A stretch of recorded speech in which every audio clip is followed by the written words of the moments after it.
Welcome, everyone, to another episode of the Imperial Scholars Podcast. My name is Mitch. My co-host is the Rad Dude. And today, once again, I sit back, put my feet up, hang out in my lazy boy recliner, and let you take the reins once again, sir, on this episode. Please let us know, what are we covering today? I'm excited to learn once more. The Zechian foresight is craving in me. Good evening or good day, everyone. Thank you so much for this honor yet again, Scholar Mitch. And also, happy Easter, everyone. As the day of this recording, it's actually Easter. And you know what happens on holidays like these, good sir? What do we do? What are we doing today? Eating and drinking, that's what. I even got myself a nice Modelo Negra beer with me here. Yeah, buddy. Hang on one sec. Let me just, there you go. Nice. Cheers, mate. Cheers. Digital cheers. Oh, God. I thought I almost spilled it there. That's a good sign. Well, you know what? That goes in par with what we're covering today. It actually does, because along with eating and drinking, today's session is going to be about the Ogre Kingdoms of Warhammer Fantasy. Yeah, the great more be calling. I'm excited. I don't know. I really hope that you could sell me on these guys, because my basic idea of these dudes is pretty minimal. So I'm hoping there's more to them. Right, of course. Like the big boys, the fat bastards of the world. And I hope that with today's session here, like you'll grow into either appreciating or not appreciating these guys as much as you used to here, depending how things go. I don't think that my viewing can get any much less, because right now it's basically just uninspired orcs. So, like, sell me on this. Give me your best Jordan Belfort. Sell me your pen. Sell me this ogre-sized pen. All right, sounds good. So, we begin our story, as all things do in the Warhammer fantasy world, with the old ones. Because why not? Ah, yes, it always comes back to the space toads. So, if you recall from our last session, you recall, like, generally what the old ones did when they arrived at this world here. They arrived on, like, a frozen planet just out in space. They made it go closer to the sun. And then they saw that there was already, like, primitive life on there. But majority of them, they decided, we could do without. So first, they created the Lizardmen as their very first creation in this world here, to act as sort of the extermination squad to get rid of the undesirables of their great plan. Yep.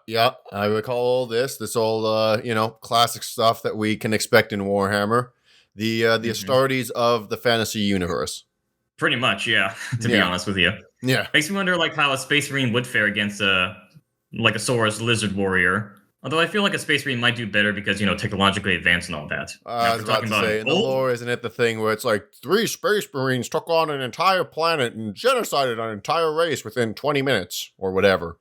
Yeah, that is true. Like, everything is just way more absurd in 40k than fantasy. Yeah, meanwhile, Lizardmen are like, holy fuck, the moon is coming at us. Don't remind me about that. So anyway, so the very first creation, was of the Lizardman race to cleanse the world and like have it be a new canvas for them to do their work. Then the next race that they created were the elves, very magical and intelligent creatures. However, they came with their own cons, being that they are pretty fragile, quite emotional, and a bit slow for progress, really. And also, going back, sorry, I forgot to mention this, with the Lizardmen, they have their own cons as well, being like just mindless automatons that need sort of input or instruction just to function. Yeah, because for the most part, Saurus warriors operate really good as fighters, but they don't operate great for thinking. Skinks can do the thinking, they can't do the fighting, and Kroxagors are the literal embodiment of a hammer. Mm-hmm. Yeah, hammer in both war and in infrastructure, too. Precisely, yep, big-ass sledgehammer. So then after the elves, they realized like what some of their mistakes with that race there, and then created the dwarves after that, in which they created like a very stunted, very hardy race but unfortunately they could not use magic, and much like the earth, they are very stubborn and also very greedy too. Yeah, they got craving for beer. So then after the dwarves, they created the humans, like a bit more fragile than the dwarves, but a very adaptable and quite intelligent race too. But unfortunately, along with that adaptability comes the need for like change or a way for manipulation. And that's like the humans are the most vulnerable when it comes to the forces of chaos. Yeah, the more adaptive they got, the more chaos prone they got. Mm-hmm. So then, like, the old ones took a look at all these races here, and they must have realized something was going on with the polar gates. And it was either like right before or during the time when the polar gates collapsed, and then demons came flooding to the world during the Great Catastrophe.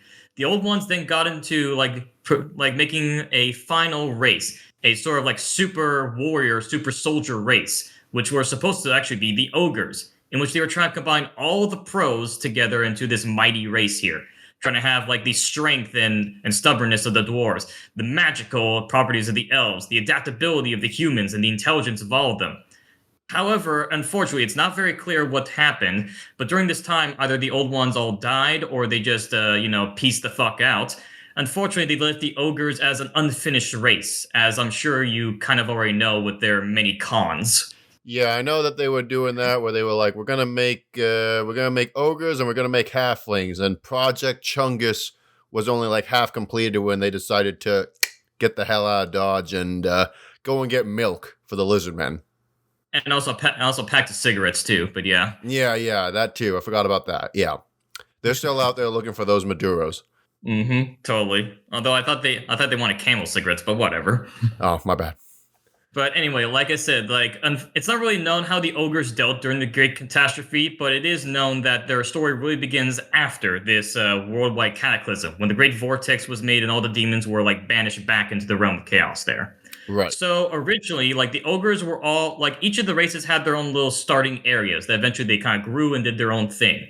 The ogres actually started in this great like grassland full of plains, similar to like our modern day version of Mongolia, west of Cathay of all places, actually.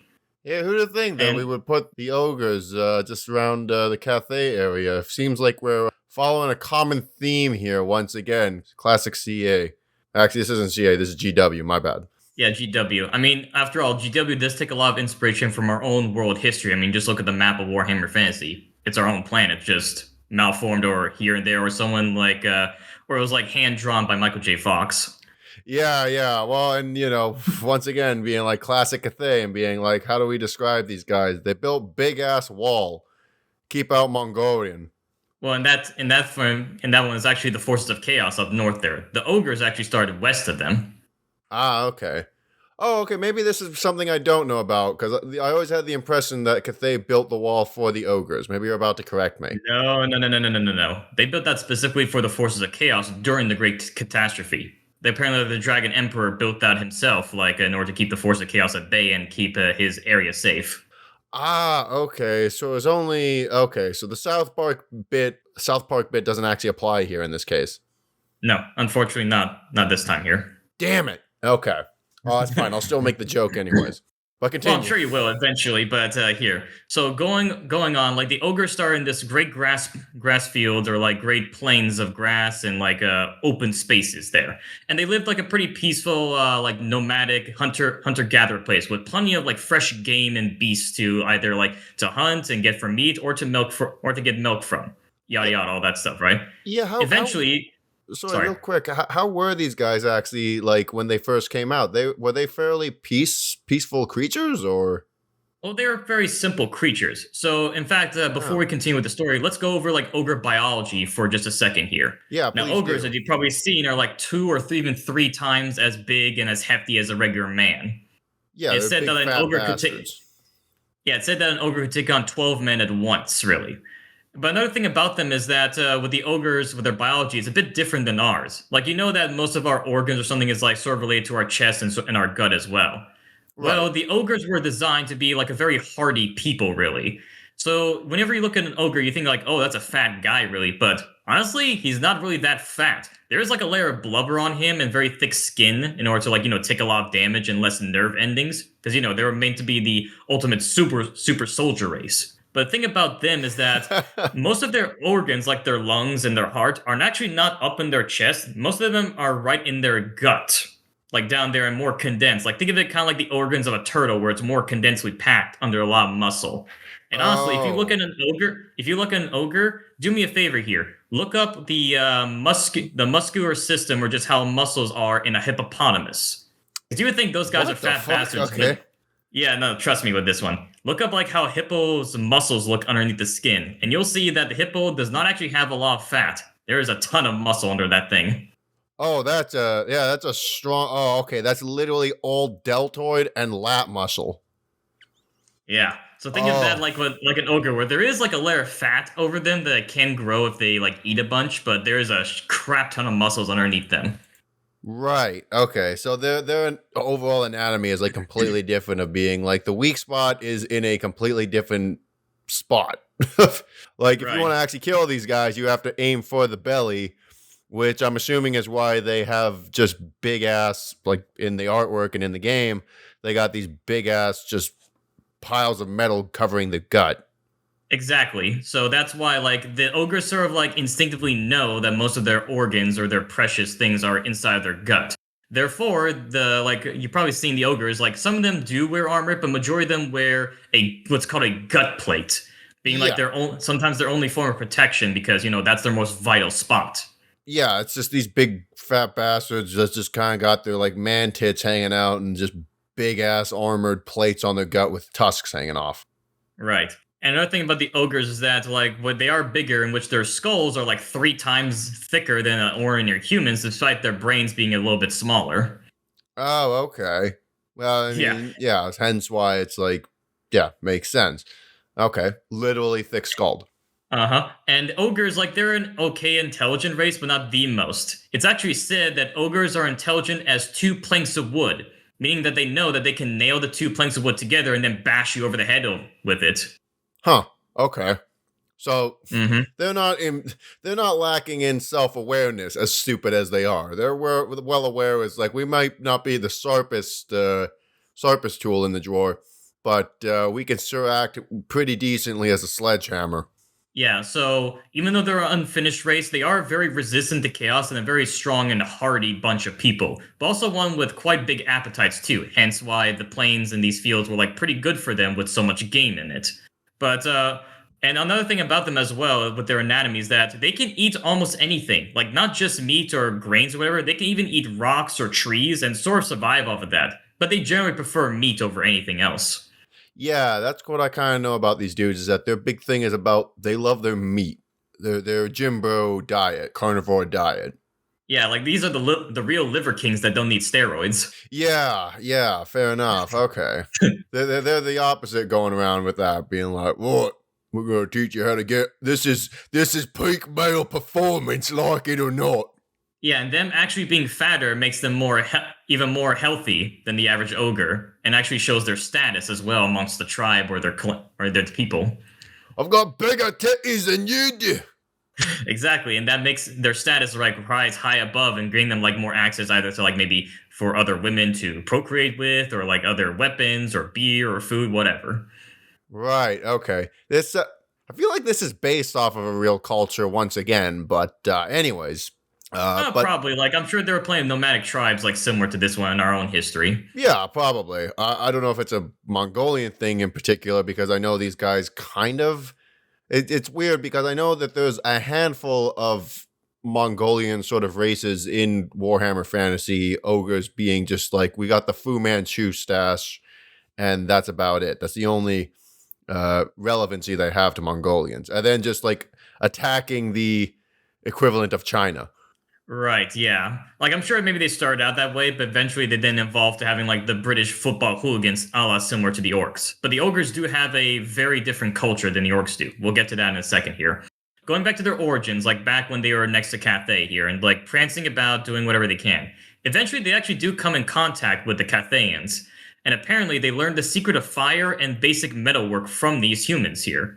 And there was a time of relative peace, like with the Cathayans even recruiting ogres into their own armies, being the first like ogre mercenaries.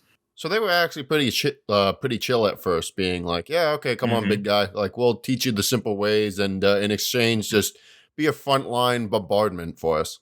Yeah, exactly.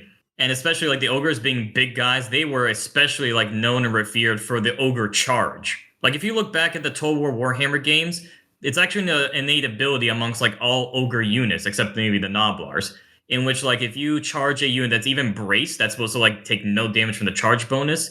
The ogre charge says no, you're gonna take at least 50% of this damage here, regardless of what you are.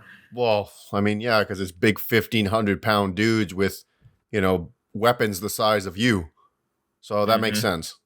So, like, there was a real time of peace between these people where they sort of like traded, or like the Kethians hired these guys to protect them against, I don't know, like orcs or whatever, like big beasties at the night, right? Right, right. However, as generations like went and came and by, the ogre population quickly swelled in this area here. And remember, the ogres don't really have a great sense of morality. It's all about like instinct for them, or just like basic needs. And So again, this eventually is they because they were unfinished creations, if I'm not mistaken. right. So Right. imagine like you're a Cathayan like noble of some kind, or like the basic guy in charge of a village, and then you hear reports saying like, or just some random guy saying, "Hey, have you seen those children that were working the rice fields? Like, they were here this morning, but now they're just all gone, and I can't find them anymore." Oh shit. Okay. Yeah, we know where this is going. Yeah. So unfortunately, the ogres they realized that with their population swelling, there was less gain for them, and decided, you know what? There are these other creatures that are next to us. How about we see how they taste? And they've really grown to like the taste of man flesh. So basically, just if we can just sneak in a quick child here and there and just nobble them up, and hopefully no one notices, because obviously these guys don't have any sense of morality themselves, being like, they wouldn't imagine there would be backlash to just eating children. Well, eventually, it first started with children, then it went to like basic peasants and farmers, and then you can probably imagine how much further it went to like full-on raids or attacks on villages or even some towns Oh, it in like got to early that Cathayan point. history. Okay. Well, again, it's unclear like how far it went, but the whole point is that it actually drew the attention of the Dragon Emperor himself, Oh, like shit for this really needs little to this escalate. menace. From what I understand, shit really needs to escalate for him to get involved, because he has like Oh, 50 kids that like usually try to handle this stuff.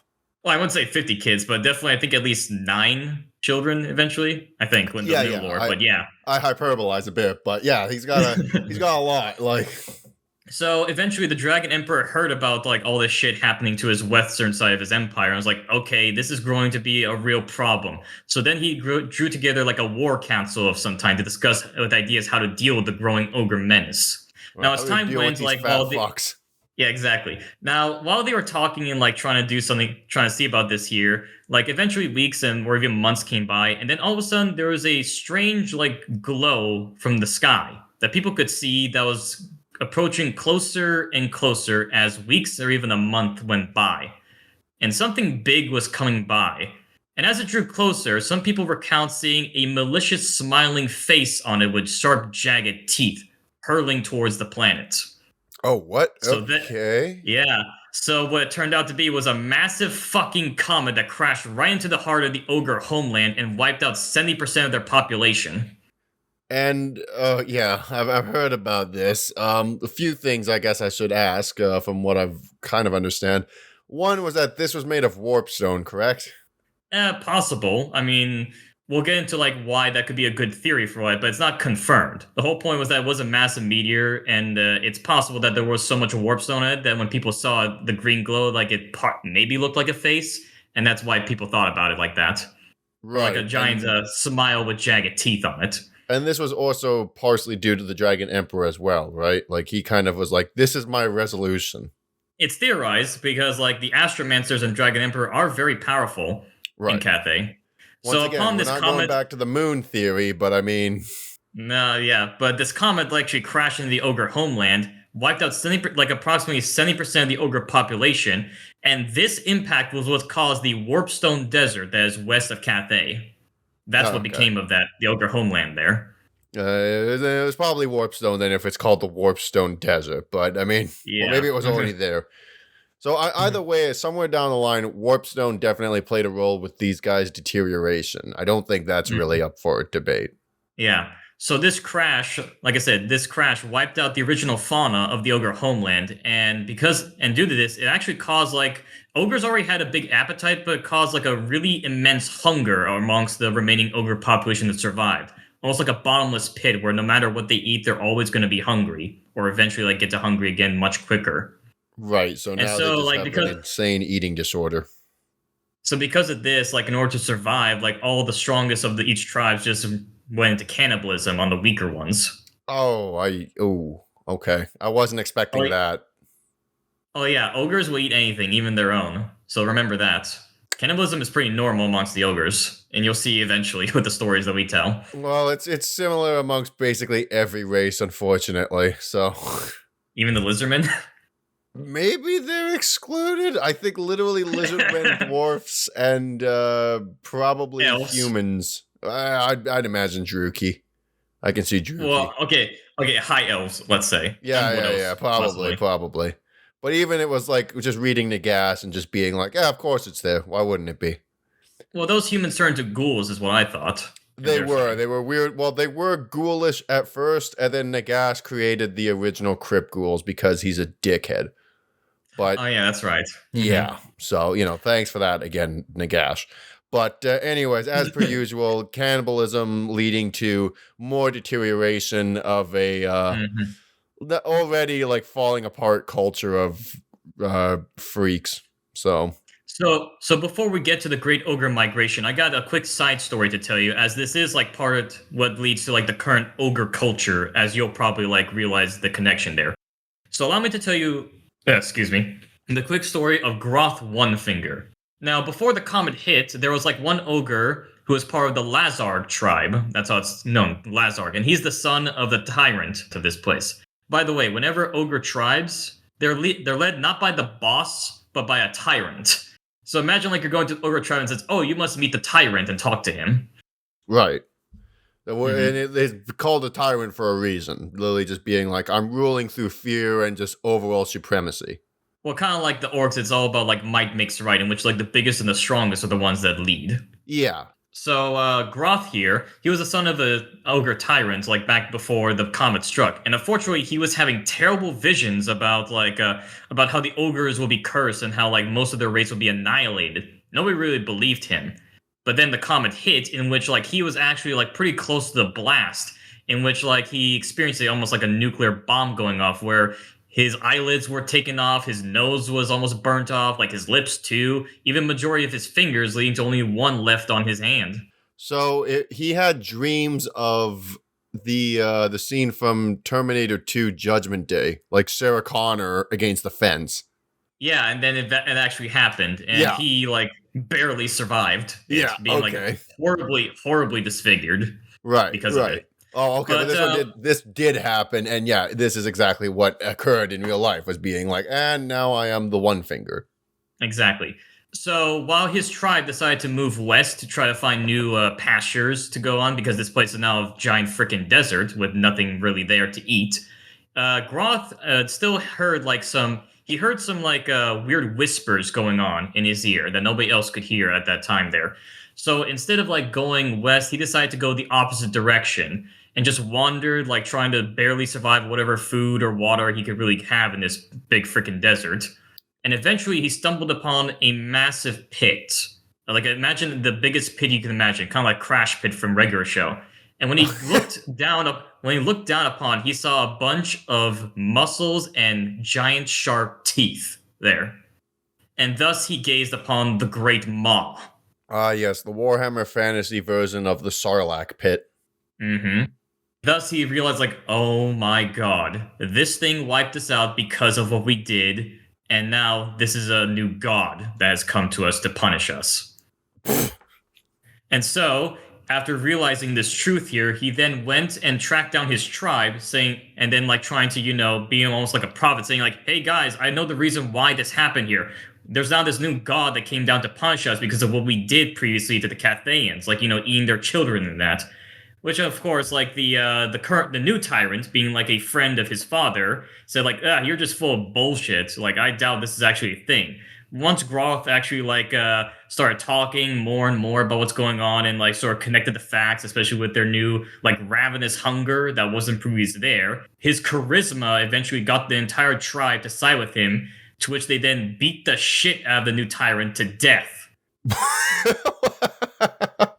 So it feels appropriate that we're covering this on Easter, because what you're telling me is that this is effectively Ogre Moses.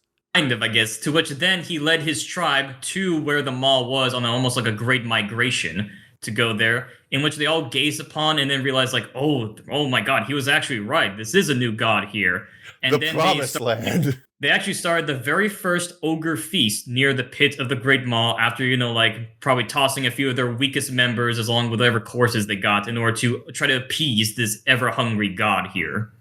So they were like, all right, we found this giant pit in the ground, which is our new deity. Did these guys have a deity prior, or were they just like the first Warhammer atheists? It's very unclear if they actually had a religion before that, because the thing about ogres is that they don't really record anything about them. The most that they really have for history is like oral storytelling or like cave paintings. Oh, okay. So, yeah, I mean, given these guys' history of just being like self-serving assholes, it's more than likely that they were like, who cares? Who even cares? And just being like, well, now that there's a great catastrophe that has struck us all down and caused us to resort to cannibalism, obviously this hole in the ground is a god. Mm-hmm. And thus, like, because of this feast and because of his prophetic visions, Groth Onefinger actually became the very first slaughter priest, or butcher. Because that's the thing about ogre culture, is that food is the most important thing to them, because that is actually part of their religion. Thus, by eating so much or even sacrificing the Great Maw, it sort of appeases their god that way. And thus, like, that's why instead of going to church and going to mass, they have great feasts, or great feasts as a way of, like, for religious purposes. And their butchers or their cooks really are their priests. Right. And somewhere down the line, like, I know halflings get involved with this. I'm assuming we'll get involved with that later, but unfortunately, I don't have much to talk about the halflings since we're talking specifically about ogres. They were created around the same time. No idea why that was the case, but they have, like, if you were to give, like, DNA or something, halflings would be, like, the most closely related to ogres for some reason. Right. And I know that the halflings, much like the ogres, they're self-serving and they act as the cooks for the ogres generally. So I'm assuming somewhere down the line it was the thing of being like, well, these will be the equivalent of, like, sub-priests to just cook meals for me and the Maw. Oh, actually, no. Like, the ogres, like, they either kidnap halflings in order to force them to cook for them because halflings have really kick-ass recipes, or ogres prefer to eat them because halflings are some of the tastiest morsels in the entire world. Oh, okay. Well, that's lovely. Being like, yes, you're the most genetically similar to me. You'll make a good lunch. Yeah, I mean, it depends from tyrant to tyrant. Like, there are a few tyrants that I know that, like, either hire or kidnap halflings just to make them be the personal chefs because they can really make some bomb-ass recipes. Oh, okay. Well, not? I mean, that makes sense. If anyone's going to do that, it would be these guys. Right. But anyway, like I said, there's not going to be too much halfling stuff here. We're focusing just on the ogre and the ogre kingdoms. Sure. Yeah. All right. Fair enough. All right. So after Groth Onefinger, like, eventually that was established to be the modern Ogre Day religion. But going back to the story, right after the great comic catastrophe, let's call it here, and eventually find the Great Maw, unfortunately the ogres still had to move somewhere else because it's now just a giant warpstone desert. So instead of moving, like, to Cathay, because they realized, like, okay, maybe that won't be so good after what we did, let's move west and see what's out there. To which eventually they found, like, a great mountain range called the Mountains of Morn. And they realized, like, okay, this place is really cold, but there is a lot of great megafauna here. Like, a bunch of, like, imagine giant rhinoceros, giant mammoths, too. Like, almost like Ice Age sort of monsters there, in which there's plenty of meat in order to hunt and to get. And I'm assuming this is where they kind of get their modern day mounts that they use in, like, the tabletop and everything like that. Oh, yeah, they do. They do, especially, yeah. But here's the thing as well. The Mountains of Morn were not just some, like, place where it's just wild fauna. There was actually a sentient species that ruled this place before the ogres. And they were called the Sky Titans. Oh, massive. I do know about these guys. Yeah. Massive beings that are, like, 3 times the size of modern-day giants. But were actually, like, pretty damn intelligent and industrial a bit. Like, having, like, giant castles made of rock armed with freaking cannons on them, too, at the very peaks of these mountains here. And mind you, the Mountains of Morn are, like, the tallest in the entire world. Yeah. So imagine, like, how big they can get. And, of course, the higher you go up on these mountains, the bigger the Sky Titans are. The Sky Titans sound like they're pretty noble creatures, and it sounds like, from what I understand, they never had any qualms with, like, the old ones or anything like that. So they were just chilling, doing their own thing. They kind of sound like the giants. The way I imagine these guys always is the giants from Majora's Mask who just, like, come to life and, like, stop the moon. Like, that's an obscure reference, but like that's always how I saw these dudes. They sound like they were chill enough, and then just through inbreeding, like their race just completely deteriorated. Yes, we'll get to that in a second here. I've not played Majora's Mask, but that does sound pretty similar. Where I guess again, it's a complete theory, so not sure that apparently the Sky Titans were originally part of the world before the old ones came by. But again, they pretty much kept their mountain peaks for so long and like were pretty chill in that they didn't really go out or do anything. They just stayed on their mountaintops and tended to their herds of animals. Yeah. But the thing about the Sky Titans is that they are very solitary creatures and really like were creatures that stood in on solitude alone, really. Never unite under one banner here. So unfortunately, imagine like you're a Sky Titan tending like, to your castle, just chilling out, and then you take a look at, the herds of animals that you have, either take, pelts or milk or whatever you have for them, and realize, I thought there was like way more of them before. Where the hell did they go? Like, I'm losing a couple of sheep here. No, not sheep, mammoths. Well, big ass sheep, mammoth-sized sheep that were just being like, what the hell? Uh-huh. What happened? Yeah, and unfortunately, like they realized like what was going on there with the ogres coming to their territory and eating their food or eating their herds.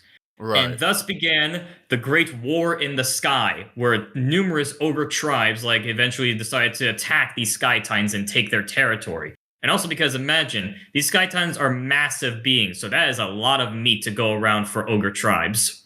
Oh my god, I didn't know that these stupid fucking idiots were the reason that the Sky Titans died, because these dumbasses were so hungry that they...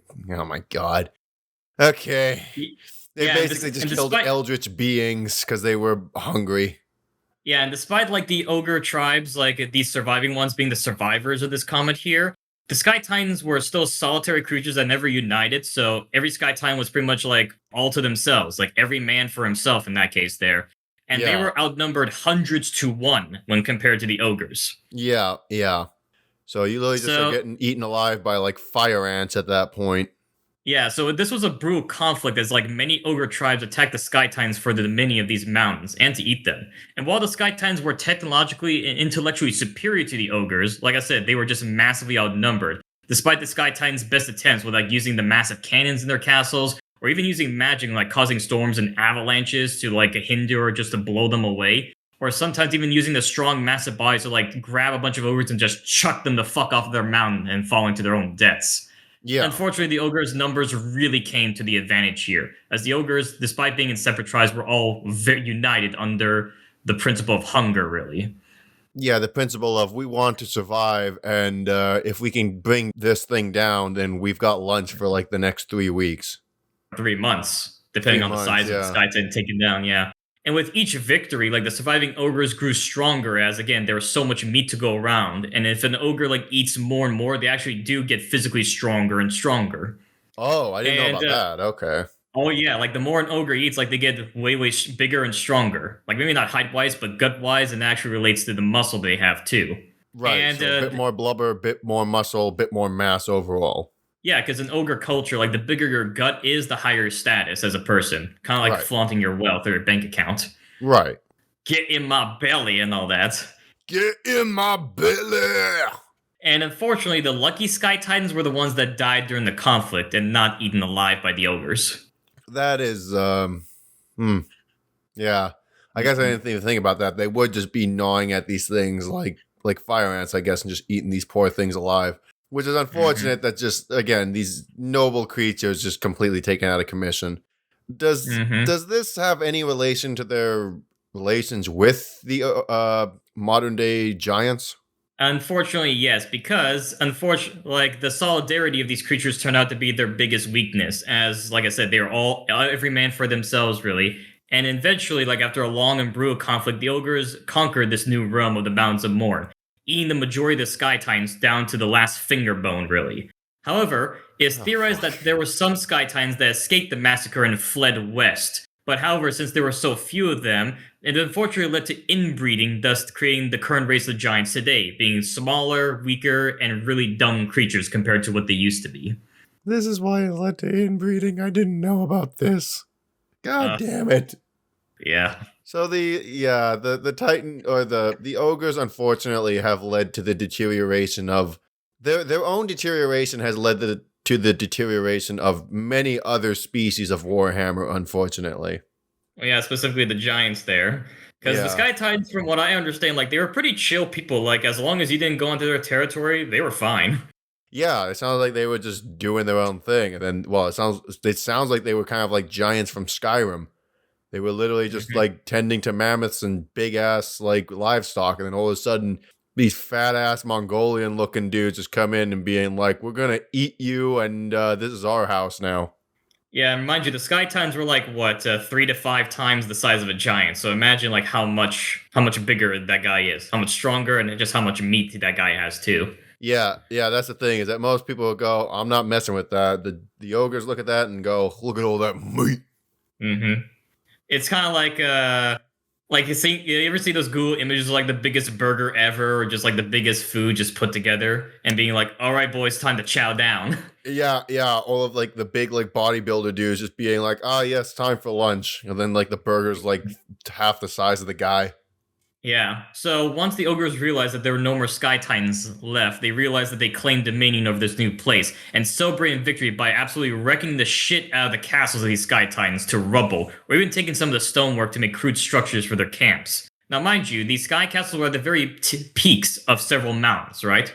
So once the Right. ogres realized that they were victorious, they're like, okay, there's nothing left up here. Let's go back down where there's more game there. Like down to like sort of the plateaus or the little valleys in between the mountains there.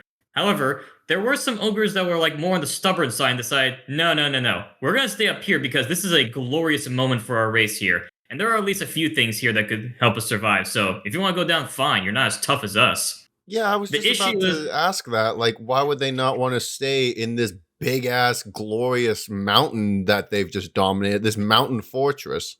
well, because they kind of wrecked the shit out of it that's no longer that usable anyway. And plus, ogres are not really the best inside of castle walls anyway. Oh, so these guys like just need to keep moving. They're like, ah, who cares about society and like this grand structure that we've taken over? Yeah, whatever. We need more meat. Oh yeah, the ogres are a real nomadic race. I mean, after all, there is a saying amongst the ogres, and mind you, I'm paraphrasing this here, so I'll look back at my sources here that says, "If you stay in a moment for too long, eventually the sky will fall right on your head." Right, right. So this is very much a Grimgor Ironhide mindset. Now again, they could go back to certain locations, but they don't stay in one place for too long. So they could like go back to certain locations to like rest for a bit, but then head back out to see what else they could find. Yeah, so these guys are just constant raiders, basically. Like, even if they stay in Right. one place, they're going to be raiding the places surrounding it. Right, right. Oh yeah, yeah. Okay, so going back, so I'm talking about those foolhardy ogres that just stubbornly stayed at the very tips or peaks of these mountains, right? Yeah, yeah, yeah, yeah. However, the ogres did not realize that apparently, I don't know how the Sky Titans were not affected by this. There was plenty of like warpstone dust at the very tips of these peaks here. And after many countless generations, despite the ogres being resistant to chaos, that doesn't mean they're immune to it. So after Eh. multiple generations, they mutate, growing shaggy white fur, long talons, and a better resistance to the cold because it's like freaking freezing up there. Thus creating the ogre subrace of the Yetis. Ah, this is where the Yetis come into play. Okay, okay.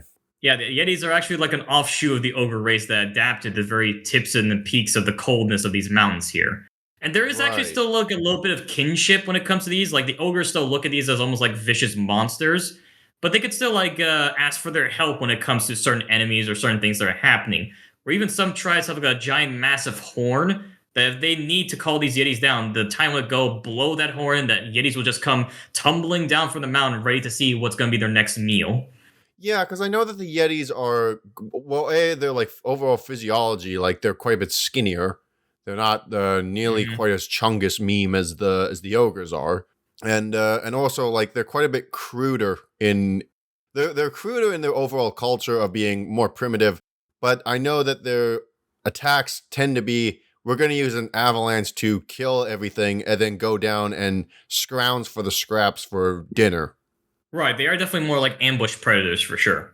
Yeah, they make a brief cameo in the Wolfric book. They're actually the first thing that he fights, and he Oh, spots them. Yeah, yeah. It was the first thing that he fights, and he spots like these weird things moving up on a mountain. He's like, "Let's get the fuck out of here!" cool. I didn't know that. Yeah, Nice. and then as the after the avalanche, like a few guys are taken out of commission. They're all like, what the fuck, Wolfric? Like, you couldn't have let us know? He's like, hang on, be quiet for a second. And then, like, Bugs Bunny, they're, like, burrowing under the snow, like, charging at them. Kind of like the, what are those worm things in Warhammer? Like, the maw things. Oh, the Dreadmaws, or kind of like the giant graboids for Tremors, I'm guessing. Yeah, pretty much. Yeah, they burrow under the snow, and then they just Bugs Bunny towards their prey, and then just lunge out at them. Damn. Okay. Like I knew they were already like kind of had ice breath and weapons like that, but I didn't realize they could actually tunnel under snow like that. Nice. Yeah, it's kind of weird. They got more intelligent with the warp dust and the whole shaggy white fur thing. Well, again, like you could argue that's more of like an instinct thing, kind of like a predator waiting in a field of grain, like being camouflaged there, waiting to strike. And apparently, Warfric, because of the gift of tongues, is able to speak Yeti and go and challenge the chieftain. Oh, damn! I didn't realize Yetis actually had their own language. Well, it's described as just being like random grunting and groaning. But yeah, I'm sure like Yetis do have their own sort of like maybe not culture, but like alpha and all that leading them. I mean, if they're the degenerated version of ogres, not exactly a high bar to work with in the first place. So that brings us to like in regards to the origins of the ogres. Now, before we get to like some of their their legendary characters, let's first talk more about ogres in general, and especially their culture and the units in their roster, shall we? Yeah, please do, man. I'm excited to find out about these guys because I know they like their big ass. Well, they like basically there's different degenerated versions of them. There's versions of them with different weird weapons, and then there's just their big ass mounts. Right. So I'll see what I can do about these here. I'm sure I might get a few facts wrong about these here, but I'm trying here. So first with the ogres is that there is like a social hierarchy of some kind where, you have the standard ogres in which the men or the soldiers are called ogre bulls, being like your most basic unit there. Then as like an ogre like advances or is like more favored, especially by the tyrant of the tribe, they could like gain more armor to put on them, like actual helmets and gauntlets and whatever. And those are typically called the Iron Guts, being like the more elite of the ogre bulls, being clad head to toe in heavy armor and wielding massive two-handed weapons for an ogre of all things. Yeah, these are the actual warriors rather than the dude who's just given a club and being like, get out there. Right, exactly. They are definitely more established and get the better picks of the food than the other standard guys do. Now, going up from those guys, you then have the bruisers. Now, the bruisers are kind of like the bodyguard or sort of the right-hand man of the tyrants themselves, being like to help out with keeping the other guys in line. But there are also times where a bruiser could think like, you know what, I'm better than that stupid tyrant. In which, like a tyrant, like the position is not heretical or it's not passed down by, son and father and all that. It could be, but anyone could really challenge a tyrant, in which case they then do what's called a guts out challenge. Now, think about the ogres that each tribe that they have. Yeah, for every tribe, like being with their main camp, the one that they usually go back to rest and recuperate, they always have what's called a maw pit. Imagine like a giant hole in the ground, like with little jagged teeth on there to sort of like make it be like look like they're god. So what happens? Kind of like the guts out challenge. The force of the wolves that you spoke about in the last episode. Well, there's no spikes down there. It's just like a giant hole. Imagine like a big ring, but it's always like down in the ground. Oh, okay. So the spikes are just kind of like as aesthetic on the wall or whatever. It's just aesthetic. It's more ceremonial than actually functional. Okay.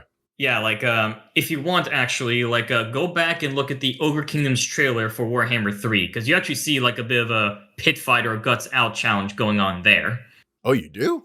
Really? Briefly. Very briefly, yeah. If you remember with them singing, which, by the way, that perfectly captures, like, the ogre culture, really, if you ask me. Yeah, drunkenly eating and singing and just being like, there you go. That was what I was wondering, being like, what is there to cover about these dudes? But, so far, I'm like, oh, okay, the Yetis, Yeah, so anyway, like I was saying, with a guts out challenge. Now, the ogres usually have, like, a bunch of games or fights or stuff like that between each other, right? And sometimes, like, if there's, like, an arm wrestling contest of some kind, it's not to the death, but sometimes, like, the victor would say, eat a hand or a few fingers of the loser there, as, as payment for their challenging him. But with a guts out challenge, especially for pitching to the tyrant, it's always to the death, in which both contestants go down to the pit, like, via ladder, and then take off their gut plates to show the absolute seriousness of this thing. And then using just bare hands, they then fight each other until one person is dead. To which then the victor is now the new tyrant and then eats the corpse of the loser immediately. Oh, okay. Of course they do. Well, here's the thing about ogre culture as well. Nothing goes to waste. Nothing. Oh, really? Oh. Yeah, whenever there's food and if it dies, they immediately like go to using it somehow. Whether it's to like immediately cook it, immediately eat it, or try to store it somehow. Nothing goes to waste. They don't have like if one of their own dies because of like illness or just in battle, there's a chance they could just bring their corpse and be like, oh, unfortunately Grog didn't survive the battle, but hey, he makes a pretty good sandwich. Well, yeah, he makes lunch for the boys for the next few days, so all's well ends well, I guess. The last good thing they did for the tribe. Yeah. See you later, Grug. So these guys are literally just being like, only one of us can be tyrant. Whip it out. And then just fucking go to fisticuffs on each other, where the victor, they just watch the victor just make a buffet out of the loser. That's... Yeah. Right. Like imagine like this like boxing, fisticuffs, and sumo wrestling like mashed together. Really, if you want to try and imagine that. Yeah, so, like one it's guy just a no holds barred, just beat the shit out. Whoever wins. Like whatever. And again, it's like no weapons and gut plates off, just straight up hands for both contestants. Right. So this is pretty gruesome whenever these go down. Then. Oh yeah, and it's usually like the guy who's bigger and stronger with the bigger gut is the one who usually wins. Yeah. Well, I guess random question, like can there be interference with these fights? Like can you cheat technically? And then be like, oh, he cheated, like we're not gonna call that dude the winner? Or funny you mentioned that. There's actually a little thing in Greasus' lore that we'll get to later on. So hold that thought for a second there. Okay. Like no interference of like other people joining in on the fight. It's only 2 people. That's the thing. In a Guts Out, it's only 2 people at a time. Not like 1v3 or 2v2, whatever. No. Nothing like that. And in regards to like handing down the title of tyrant being like, sometimes it can be my son, sometimes it can be like whoever. Like they kind of just go, oh, like so-and-so would be a good leader if I were to ever croak. Or are these dudes so, like, head up their ass, arrogant, they're like, I'm never going to die?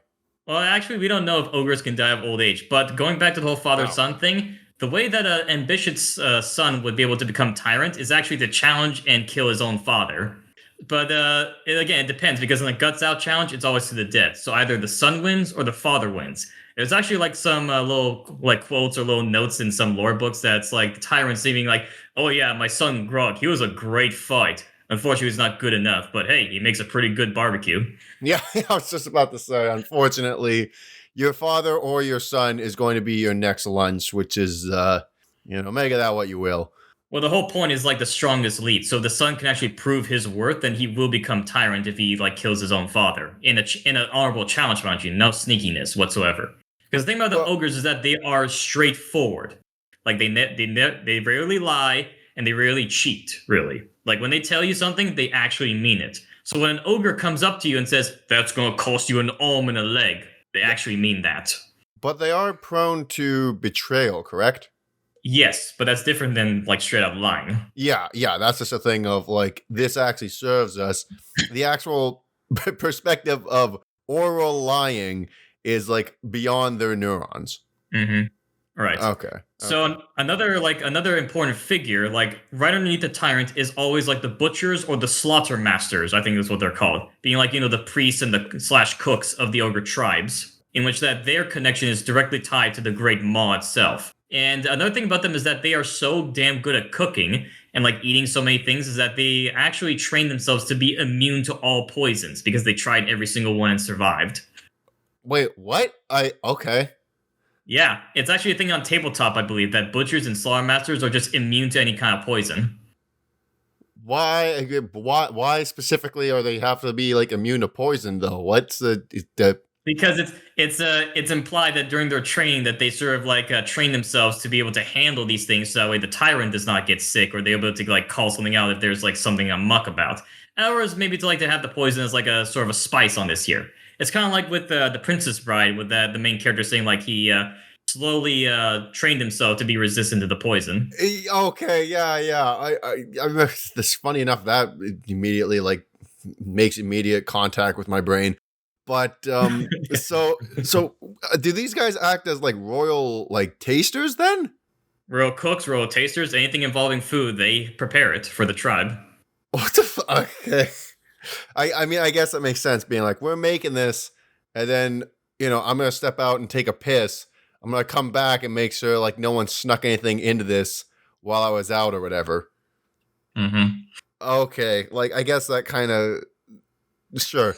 So the Siths are literally held up as like priestly deities in this culture. Yeah, like the priests and the religious figures of this here, like almost having like as much of a authority as the tyrants, like close to them. Right, like Helderbrand, Lord of Old Stews. Like, okay, so, gotcha. Or being like called, I don't know, rug hook cut or something like that, or broth maker. Yeah, whatever. Brothman, Lord of Borscht or something. Okay. So again, like the ogres, like I said, that they don't not really like the kind to invent things. Really, they're very crude and simple people, and usually, if there's any sort of quote unquote invention that they have, they most likely either learned or stole from another race. Really, but they really love absolutely eating and cooking too, and they will try their best to like eat anything they can.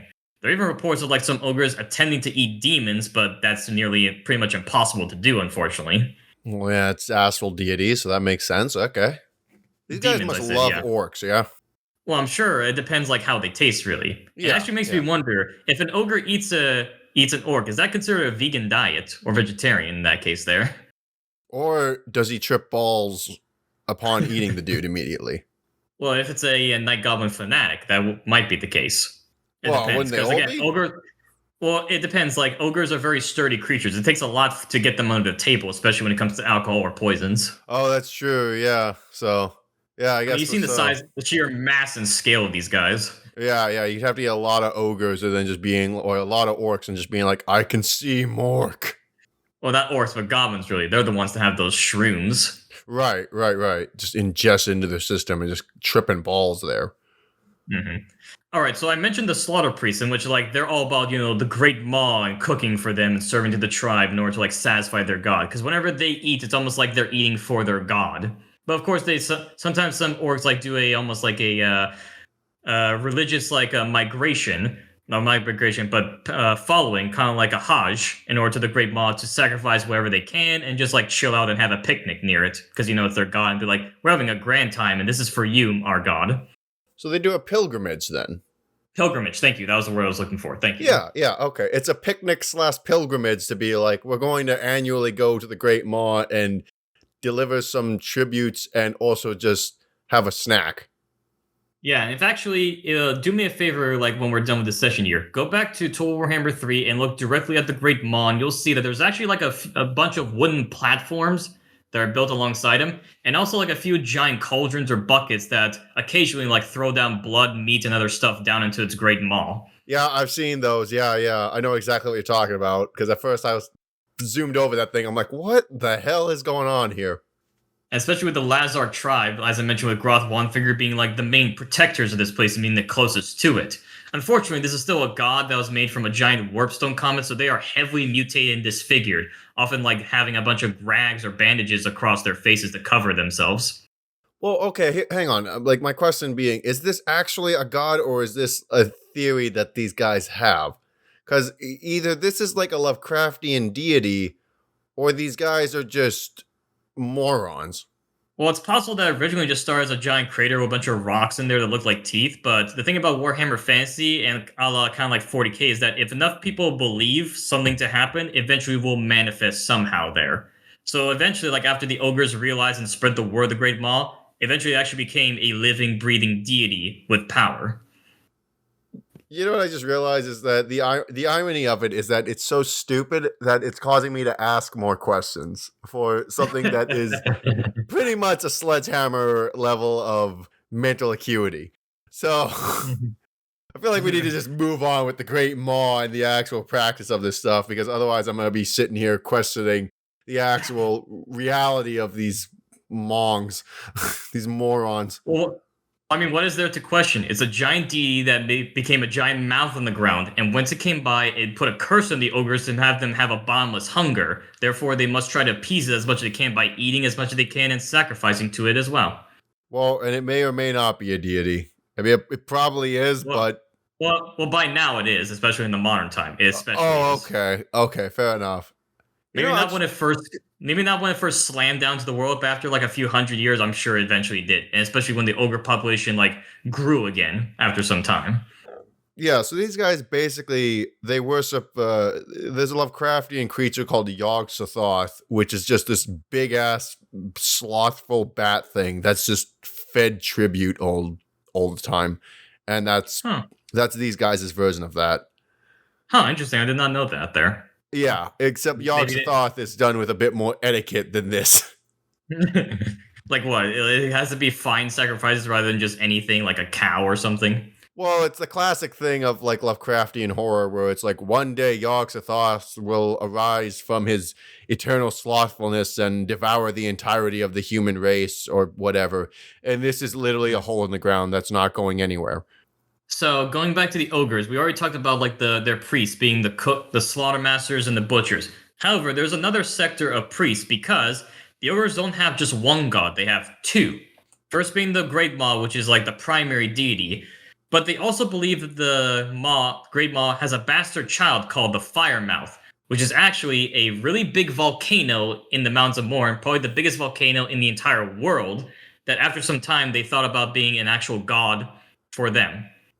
I'm gonna be totally honest. I've never heard of this part, so this is completely taking me by surprise. Yeah, and this Firemouth, like I said, is a child of the Great Maw because it's the biggest and active volcano in the world. And this is where you've probably seen this unit called the Firebellies come into play, being priests of the Firemouth. Yeah, these are the big they got like the masks on and they got sort of this Polynesian sort of aesthetic going about them, yeah? Exactly, right. And their whole shtick is all about being fire, being immune to fire, breathing fire, and all those other sort of shticks like regarding that there. Which is almost like a subsection of the ogre religion, like for those that dedicate, because they're still revered as much, if not like a little bit less than the butchers, for example. Now, the way to become a firebelly is like if you're an ogre and you think that you want to go down this path, there are a few trials you have to do, such as like wandering around the Great Firemouth, which is a really hot location, trying to like kill or devour a few lava bugs near it. But then the final test is the most crucial one because that's the one that has the most deaths in regards to it. So what happens is that you go to the very like tip of the Firemouth's it's an opening there. And then like along with some help, you get a bunch of rope put on you or just something or chains or whatever. And then you get hoisted down into the Firemouth itself, to which it's so hot it actually burns and singes all the hair off of the ogre's body, which is why they look like a bunch of naked babies. And then going down with some sort of like, I don't know, lava resistant pot or something, they then scoop up a bunch of lava there. They are then hoisted up, to which then the final test occurs, where they actually drink the lava itself. And if they survive, that's when they become firebellies, imbued with the lore of fire. So it's not even a thing of we have a theory that this works. This literally does work because now you have actual magical powers. Yeah. Although, mind you, majority of those initiates just die outright from being burned on the inside out. But those who survive become the firebellies themselves. Oh God. Okay. Yeah. So these are the again going back to Warhammer 40K. These are the salamanders. Kind of, where their whole shtick is all about fire, but I doubt they're as nice as the salamanders. Yeah, the whole difference being is that while salamanders are the nicest Space Marine chapter, these dudes are absolute psychopaths that want to burn everything down to ash, or feed it into the maw. So, okay. Well, maybe not feed it to the maw per se, but more like, I'm just gonna not only do I kill you, but I cook you at the same time. That's efficiency there. Right. So you're telling me that this could just be some dude who's just really downtrodden, getting bullied by everyone for being the smallest ogre with the smallest gut, and being like, I'll show you guys, I'm going to ascend to becoming, what was it, a fire priest? Fire belly, specifically. Fire belly. And goes and does his pilgrimage, and now he's basically, one of the high and mighty lords because he drank lava. Well, not lords. They're still kind of priests there. So they still have a lot of reverence, a la kind of the butchers and slaughter priests, just of a different sort. Right. So they can still command dudes just based on their stature, being like, excuse me, do you not see the mask? I'll turn you into toast. Yeah, pretty much, I guess. Do not foul mouth them unless you can actually handle them. Yeah, if you can't take the heat, bruh. You're gonna I can feel the heat and taste the meat. And being like, oh shit, don't mess with this dude. This guy sells Firemouth and Firemouth accessories. Right, okay, so Polynesian ogres, there is the origin of these dudes. That's a lot to handle. So yeah, these dudes just literally eat lava, and if they manage to survive, it's like, well, good. I am now a well-esteemed character. All right, so let's see. We talked about tyrants, bruisers. Oh yeah, there's another like specific ogre type here, the ogre hunters as well. Oh, these dudes are in-game as like anti-large units, yeah? Yeah, now the ogre hunters, they're a bit more of the lone wolf people, where they're still part of tribes, but they don't interact with them as much as they like other people do, and they definitely wander more than the usual standard ogre does. But they are pretty sharp for an ogre, especially with their environment and all sorts of megafauna that's in it, as we'll get to later down the line there. And their whole shtick is that they are really good at killing beasts and understanding the land.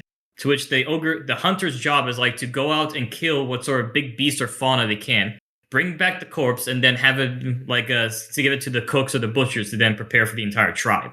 You mentioned that they are honored and revered as well.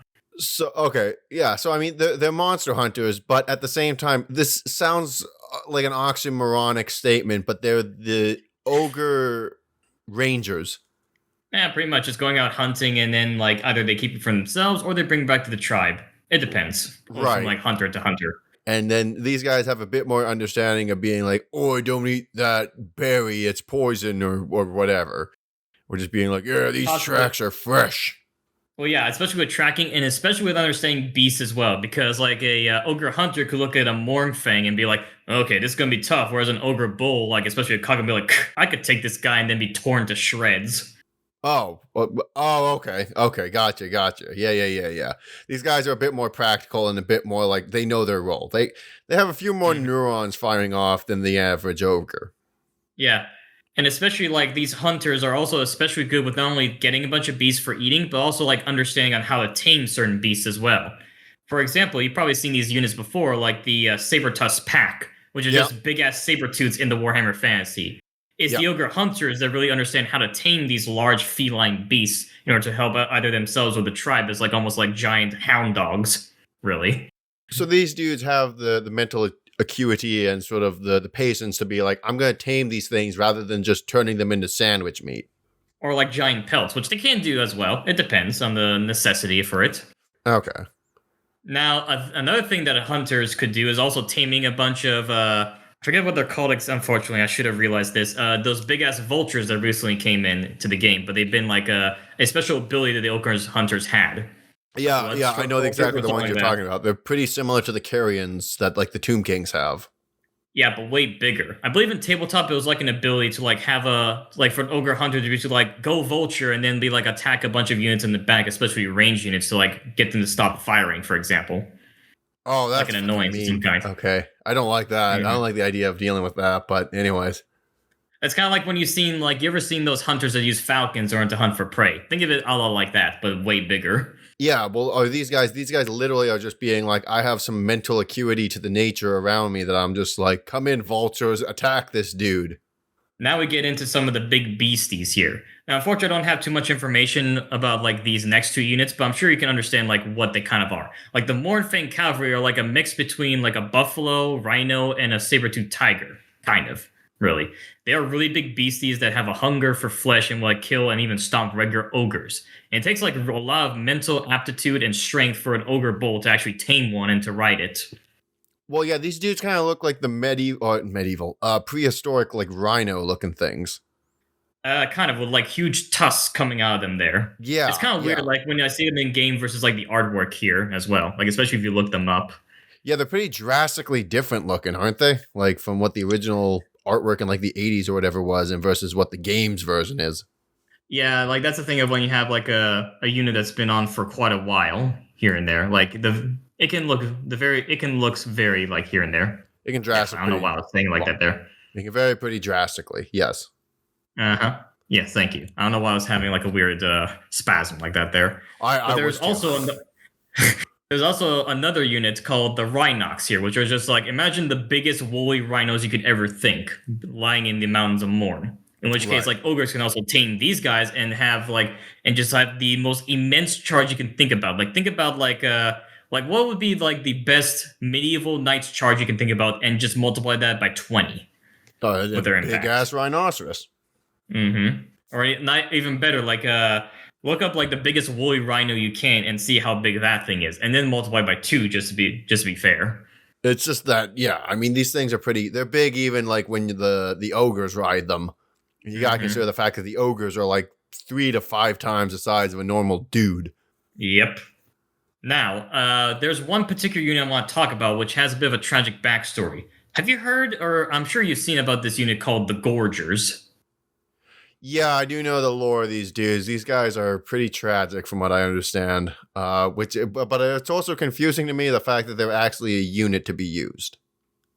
Well, here's the thing about them here. So in ogre society, like I said, despite them being like really big, hefty guys, it's still about like might makes right, and everyone must be tough in order to survive these harsh conditions here, even for ogres. Because there are plenty of things that are easy to be killed by. So whenever an ogre baby is born, it's inspected to see like are there any deformities, or is a nice healthy baby boy with a big gut, a la kind of like Sparta, right? Right. The issue is that if a baby comes out and looks weak or gangly or like not really tough, it's then given to the ogre butcher or the slaughter master, to which it then takes it to a giant cave with a rock in the way, kind of like Polyphemus from the Odyssey. To which then the slaughter master opens it up, then chucks the baby in there, and then closes it up, leaving the baby to die since it's too weak. And majority of them do, but some that are like really clinging on to life somehow survive by like eating rats or whatever sort of crude or weird animals are in there, and just doing their best to survive in the pure darkness, really. Becoming almost like blind creatures that are then like sort of malnourished, being very thin and gangly and pretty fast, but really adept to like echolocation and being in the dark. And also like having weird gangly bodies where if there's a hole in the ground, kind of like rats, if they could fit their head in it, then they could squeeze their entire body through, regardless of like how big they are. I don't like and not only that, the fact that like these things are like the size of humans. Ogres, actually. They're still ogres, mind you, that just somehow grew in like worse conditions, really. Well, you said, these things somehow survive. I'm assuming the babies that have more of an intuition to survive probably eat the other ones, which is unfortunate. If I were to go, that too. And also in some of these caves, there's plenty of warpstone too, so that helps with their mutation and like growing up to be a bit stronger too. Oh fuck. Okay, so it was already like you guys were having a rough go of things. Here's just yellow cake uranium to just really fuck your shit up. Right. So like these gorgers, like I said, are like ambush predators, kind of the Yeti, but especially when it comes to the dark and being like more stalking ambush predators too. Like if you get stuck into a cave with them, you are fucked because they know where you're going to be at exactly, whereas you don't know where they are. Well, these things sound. This is a random reference. Have you ever watched The Descent? Yes, I have. Okay, you know exactly what I'm talking about then. Yeah, kind of like thinking like those things there, but way stronger and way bigger too. Like as close to an ogre strength, really. So even more terrifying. Yeah. Oh yeah, another thing about them, if I recall correctly, is that their jaws can actually extend even bigger, kind of almost like a snake, just to swallow anything they can. Oh, wonderful! So these things are just pure nightmare fuel in every regard. Oh yeah. And in fact, you know what race actually fears the Gorgers the most that the ogres like are able to use them for? Skaven? Yes. Yeah. Because these guys prefer to be in the dark and almost like burrow through, and any rat hole they can find that they can stick their head through, they just immediately like charge into and just get as many rats as possible. Well, like those things are a nightmare. Ravenous hunger, right? Oh yeah, they still do. They're still like ogres technically. They're just like horribly mutated and malnourished compared to regular ogres because of the conditions that they were just chucked into. Fuck. Okay. But yeah, and you're asking like how the ogres use them? They still do because again, these gorgers, while being like feral, ravenous beasts, like can still be inclined to help out ogres, especially if they're given a bunch of food as reward. So rather than being like ogres that are like part of their society, these guys effectively become creatures that they can kind of goad with food? Yeah, kind of like war beasts almost. It's even said that sometimes what would happen is that if the ogres like see an enemy that's like in a position someplace, what they would do is that they would open the cave and then leave like almost like a trail of blood for the gorgers to follow through, and then just attack the enemy in the middle of the night. Oh, so these guys are, oh my god, so it's also a thing of like, here's a suicide troop. Here's a suicide unit. Depends. Yeah, that could be the case there. That's terrible. Okay. Mm-hmm. Wow. Yeah. So Gorgers just live miserable lives. That's like Beastmen level of just like everything sucks. Mm-hmm. Although, and the reason why I put so much emphasis on the Gorge is that they do have a bit of lore, and it's related to one of the legendary characters we'll talk about later down the line too. So Oh. that's why. Oh. Yeah. Okay. Uh-huh. Yeah. Okay, so two more units, or actually, I guess three more units here. So Right. the Ogre Kingdoms, despite like, because, they wiped out the Sky Titans and all that, they actually do have giants in their army, but unlike the Orcs and the Goblins or the Beastmen, they enslave these giants because, the Ogres realized that they are superior to these giants many ages ago. Sure. Well, when you wipe out the originators and just, completely decimate the big ones, the small ones are going to be chump change. Yeah. And in fact, like ogres do have this instinct to sort of like dominate or just kill a giant outright here. And another thing about ogres as well is that they like part of their status, as you remember, is like whatever materials they have, their gut size, right? They also have a bunch of titles that the ogres try to gain throughout their lives. And which one of them being like if an ogre can either like wrestle or arm wrestle a giant and like tear its arm off, then they get the title of Giant Breaker. Okay. All right, Yeah, sure. I'm serious. There's some ogres that actually like just rip a giant's arm clean off. And just being like, I am now the Giant Breaker. You will recognize me as such. It's like, what do we do with this guy? Oh, he's lunch now. Yeah. Yeah, I believe there was one ogre tyrant that was able to do that and actually use the giant's arm as like a makeshift club for a while until it started to rot, to which then the ogre tyrant was like, oh well, gotta eat it now. Can't let it go to waste. What? Oh, okay. All right, sure. Yeah, why not? Standard stuff, I guess. I'm gonna come at you with this flailing arm to use to beat you to death. Like imagine like someone beating you to death with a giant's arm and probably like taking little snack bites of it at the same time while beating you to death with it. Kind of like someone beating you to death with like a mutton leg or a chicken leg. Yeah, I gotta be honest. The idea of an entire giant's arm being used as a weapon, I just think of the Witch King from the final battle with Eowyn, where he's just got that big ass mace. You mean from Lord of the Rings? In Lord of the Rings? Yeah. Like the Witch King's big ass mace, and in between that, he's just taking bites out of it.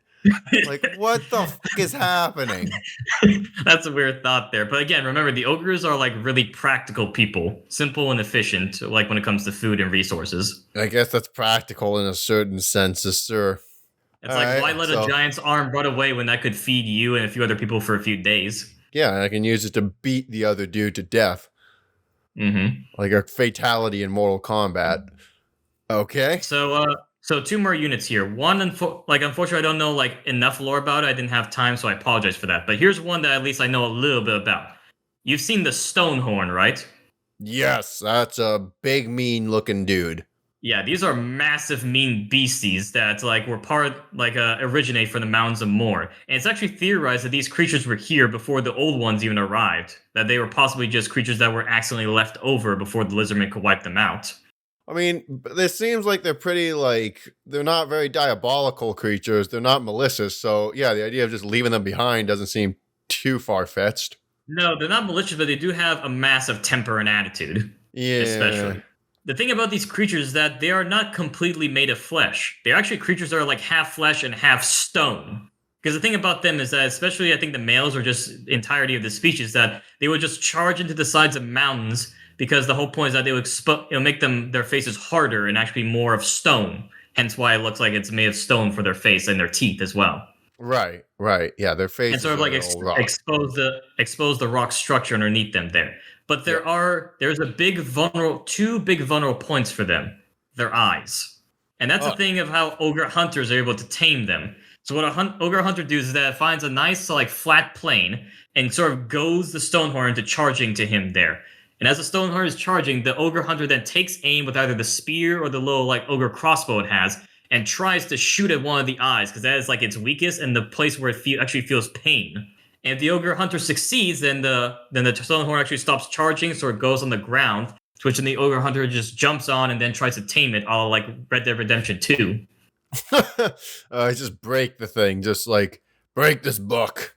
But again, like despite having those two eyes, they're pretty tiny compared to the body. So you have to be a damn good shot. Otherwise, you're gonna get actually stomped to death. Right. So only like the most elite of elites actually manage to use these things as mounts. Yeah. Okay. And then anyone else is just being like, there's dinner. Well, I mean, the Stonehorn's dinner, but yeah. Well, okay, yes, fair enough. Yeah. Yeah, I guess it's a thing of you're either going to tame this thing or you're just dead.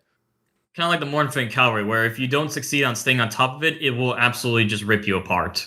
Or the Rhinox, where it will just almost like skewer you to death with its horn, kind of like how rhinos do if you really piss it off. Yeah. And then as you're laying there bleeding out and just being like, tell my family I tried my best to tame this thing, and then everyone around you just eats you. Yeah. Yeah. Standard stuff for ogres.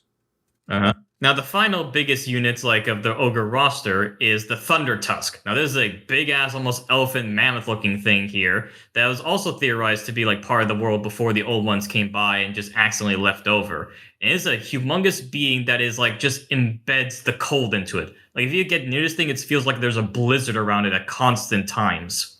It even has like a giant frost breath too. Oh, okay. So this thing is kind of imbued with the area around it, the biome around it. Kind of like the Yetis. And just like the area of cold too, even more so than the Yetis. Because in game it also gives like a frost effect on it too to slow you down. Right. Now, unfortunately, I don't know how ogre hunters tame it, but they actually do. In which case, they actually get on top of it, have a little palanquin, and just like shoot its ogre crossbow or spear or whatever on top. And this once again goes to the ogre hunters. Mostly, usually, yeah. Right. Okay. Because they have the innate knowledge or like understanding of like how to get these beasts to like into the fold. Right. Right. And whereas with like the Mornfangs, or the Rhinox, they could be tamed by regular ogre like bulls or iron guts if they are strong and lucky enough to do so. Yeah, one requires some actual skill, the other one requires just brute strength to just tame the damn thing. Yeah, exactly. Okay. Which is why some tyrants also have Rhinox mounts, which I am still like really kind of like irritated that's still not in the game yet. Yeah, if it's kind of a go-to for them, it seems like that would be an easy enough thing to add in, but anyways. Anyways. Now, one more like a unit in the roster that I completely forgot about, and I apologize for this here. The Gnoblars. Now, the Gnoblars are a subspecies of goblin that are like kind of like the same size, but their distinguishing figure are big-ass noses and big ears, which the Gnoblars use as like a way of showing status, being like, oh yeah, the best Gnoblar, the chief of this little group is like the one with the biggest nose and or biggest ears. Right. Now Gnoblars are a bit more of a cruel race, but I don't know how, for some reason, they sort of like align themselves with the ogres being like the better masters, because they are still a slave race to the ogres. But I'm guessing that maybe they felt how the Chaos Wars were and decided to go with the ogres and be treated a bit better that way. Yeah, for whatever reason, they seem pretty okay with just being the ogre bottom bitch and just being like used for complete slave labor. Oh yeah, especially like doing the menial stuff the ogres don't want to do, or being like, cannon fodder, or just being outright food and rations for the ogres. Now, the Gnoblars are not the best tasting thing for the ogres, but they won't complain if they have to eat them.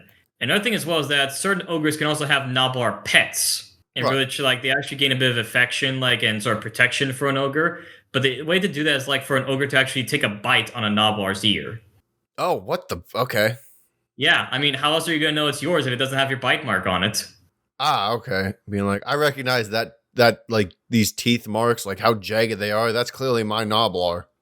Yeah, it's no like, one how do you know my this Gnoblar. I know this Gnoblar belongs to you. It's got my bite mark on it. Can't you see you get? And being like, don't go touching him. Well, I'm gonna turn you into lunch. Oh yeah, like again, this ogre like has the pet Gnoblar, but he actually does protect it, kind of like how you would for a dog or a cat. Well, yeah, it's a thing now being like that Gnoblar is now more esteemed amongst the other Gnoblars and also amongst other ogres being like, you can't do anything to me, or, you're going to get your ass kicked. Well, unless the ogre is a tyrant saying like, I want your pet Gnoblar. If you disagree, you have to fight me. Yes, I'm assuming this being like the thing of the Gnoblar's owner is the tyrant. If it's just some random dude, yeah, you're kind of screwed. Well, I mean, the Gnoblar could still have some protection from other Gnoblars, because if you want to get that guy, you gotta go through his ogre master first. And he has no issue with turning the rest of you into soup. Exactly.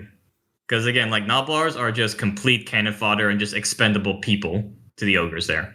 In which, like, there are actually some ogre games. Like, ogres do have games like arm wrestling, belching contests, drinking, whatever, right? And they actually have some things for Gnoblars too.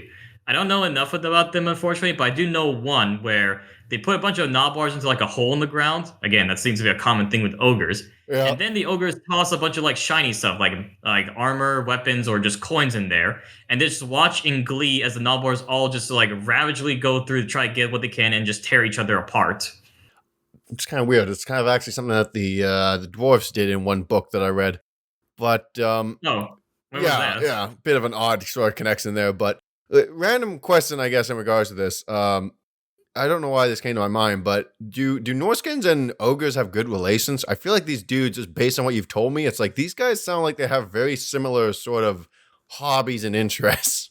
Well, the thing about the ogres is that they are the most neutral race in the entire world. No sense of morality, and they'll work for anyone as long as the price is right.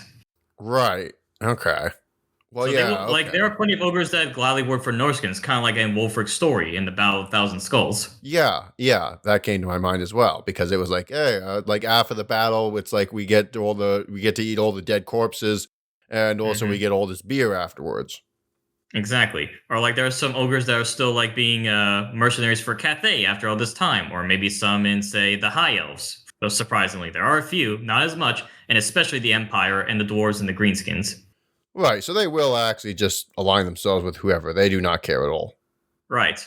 And they're actually like some of those mercenaries that like travel so much that they even like grow and get some of the customs of whatever race like they served under.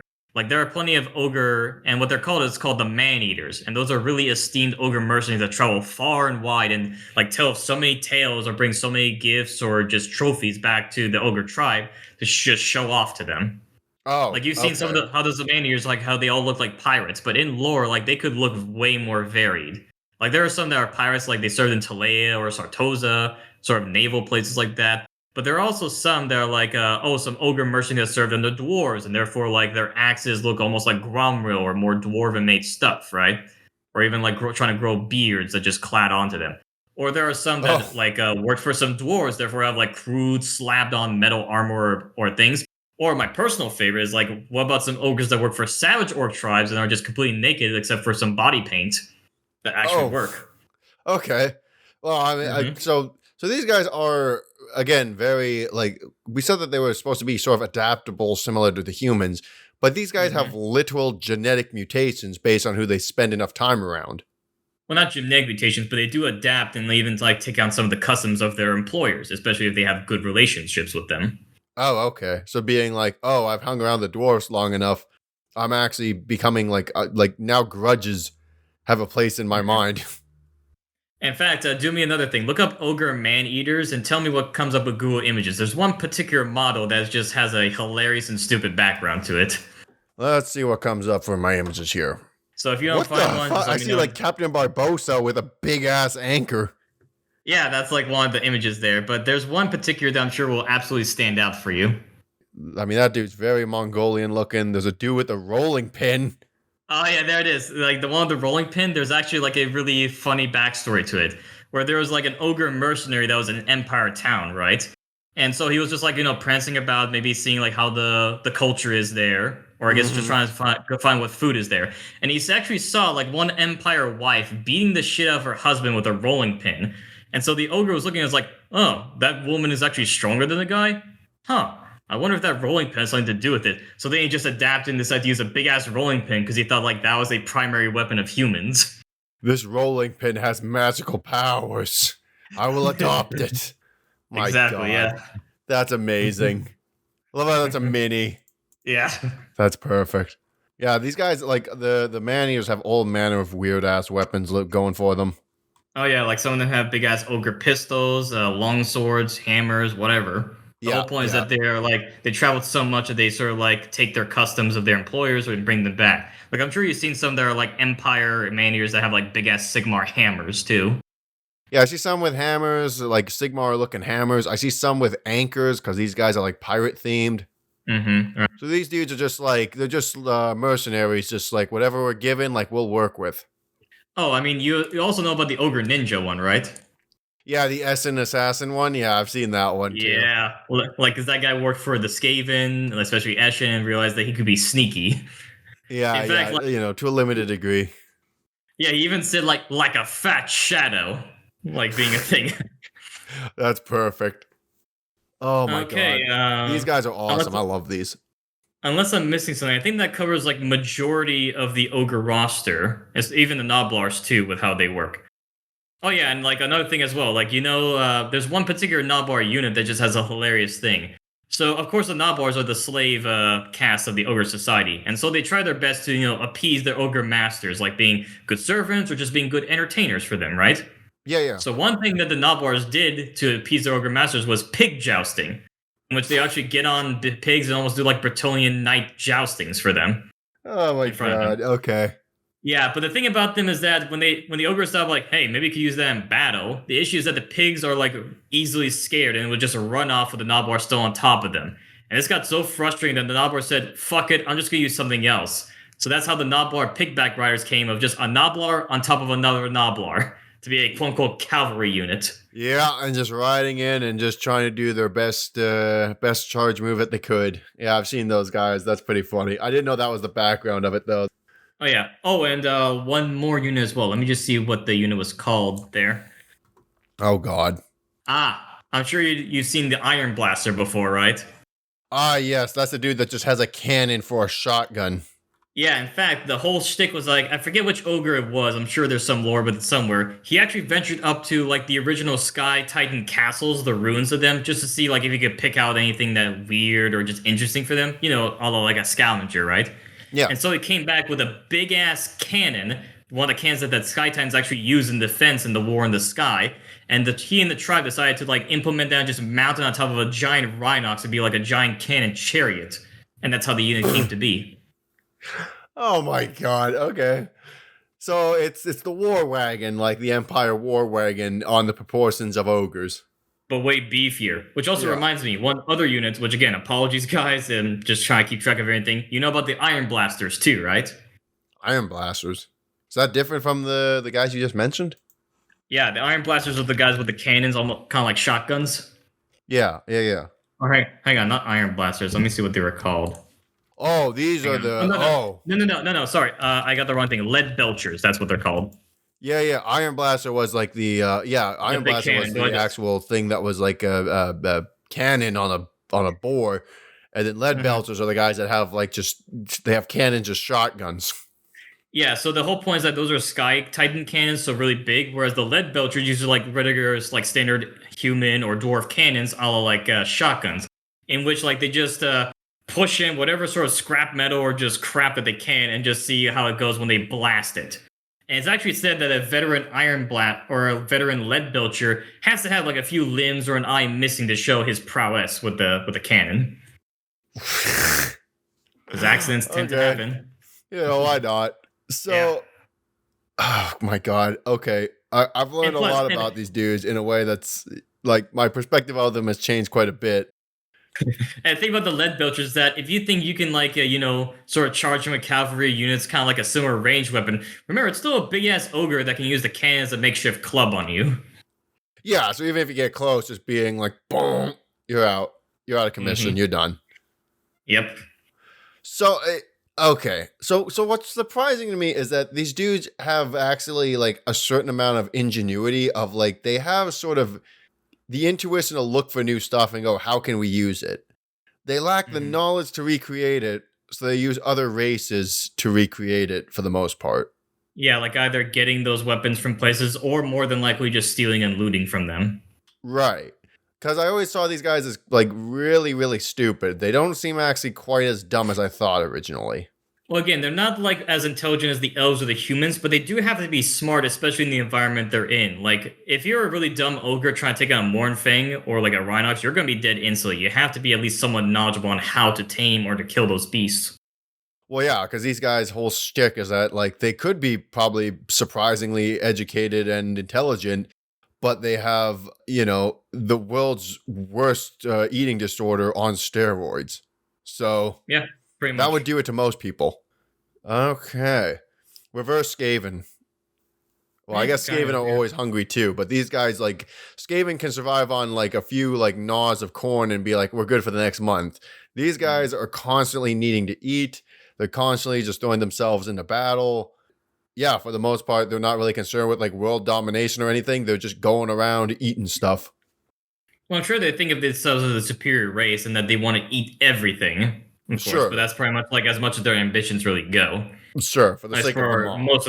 for most of them, yeah, just eat Yeah. everything they can. That's how they appease their god. I do have one Mhm. question though. Let me throw one question your way. Yeah. Do these dudes like how does ogre procreation work? I feel I'm gonna hate this question, but how does it work? Don't ask me. I think it's just a regular thing about just man and woman and that. Okay, thank fucking God. It's the first I time honestly I've don't. gotten that Honestly, response with anything that's not an order faction. So thank God. honestly, I don't think there's really much about it other than that there are ogre women apparently, but they never really had any models. No idea why, and honestly, I don't care. No, I'm not. I have no issue with it. I imagine it's kind of like again Lord of the Rings with Gimli, where it's like ogre women look so similar to ogre men. I got no idea, but like in the lore, it is implied, heavily implied, that ogre women exist because it's like, oh, fathers and sons, and like the tyrant can have multiple wives, or like the ones with the biggest guts could choose like who gets married or somewhat married to them, yada yada, all that. Okay, all right. Thank God. Thank God. That's all I'll ask for that. All right, so I think we talked about the origins of the Ogre Kingdoms, some of their religion, their culture, as well as like their roster too. So, Yeah. shall we begin? Shall we try to wrap this up with some of their legendary characters as the finale for this thing? Please do. I'm excited to hear about these dudes because I actually know like nothing about these dudes beyond Greases. All right, so let's start with him as he is the most prominent of the ogre characters, aside from another guy we'll talk about soon, Yeah. Grease's Goldtooth, or as his full title is, although not as long as Cetra, it's listen to this here. Trade Lord Greases, Tribe Stealer, Drake Crush, Gate Crasher, Horde Master, Goldtooth, the shockingly obese. Oh, okay. So this dude actually can back up all of his claims. It sounds like. Yeah, and you'll see in a second with his origins here. So, Okay. so Grease's Goldtooth is the son of an ogre tyrant named Goth, like who's a tyrant of an ogre tribe called Okay. the Goldtooth tribe. Yeah, they have like pretty simple names. And All right. so Greases started his legend by being the one child to actually challenge his father to a guts out challenge for tyrantship, and actually beat and ate his own father. Oh, okay. Which is actually Mhm. pretty inspiring for this character. Mhm.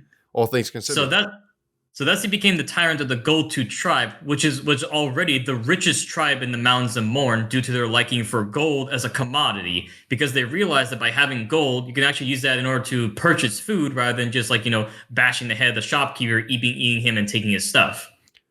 So this guy kind of figured out, hey, everyone else uses gold as a currency. If we keep gold, we hoard gold, we can trade it for food. Exactly, because like again, if you want as an ogre, you can like just kill the shopkeeper and take his stuff, but then that stops the supply of food after a long time, rather than Right. maybe allowing him to live and just giving him gold, because then a few months back you could do it again, and you just get more food in a longer period of time that way. So this dude is diplomatic for an ogre. Yes, and the thing about him is that once he became the tyrant of the Gochu tribe, he then like had really great ambitions and wanted to be the over tyrant, which is like the ruler of all ogres of the Mountains of Morn. And this title was not held for over a century because like all the tribes are pretty independent of each other.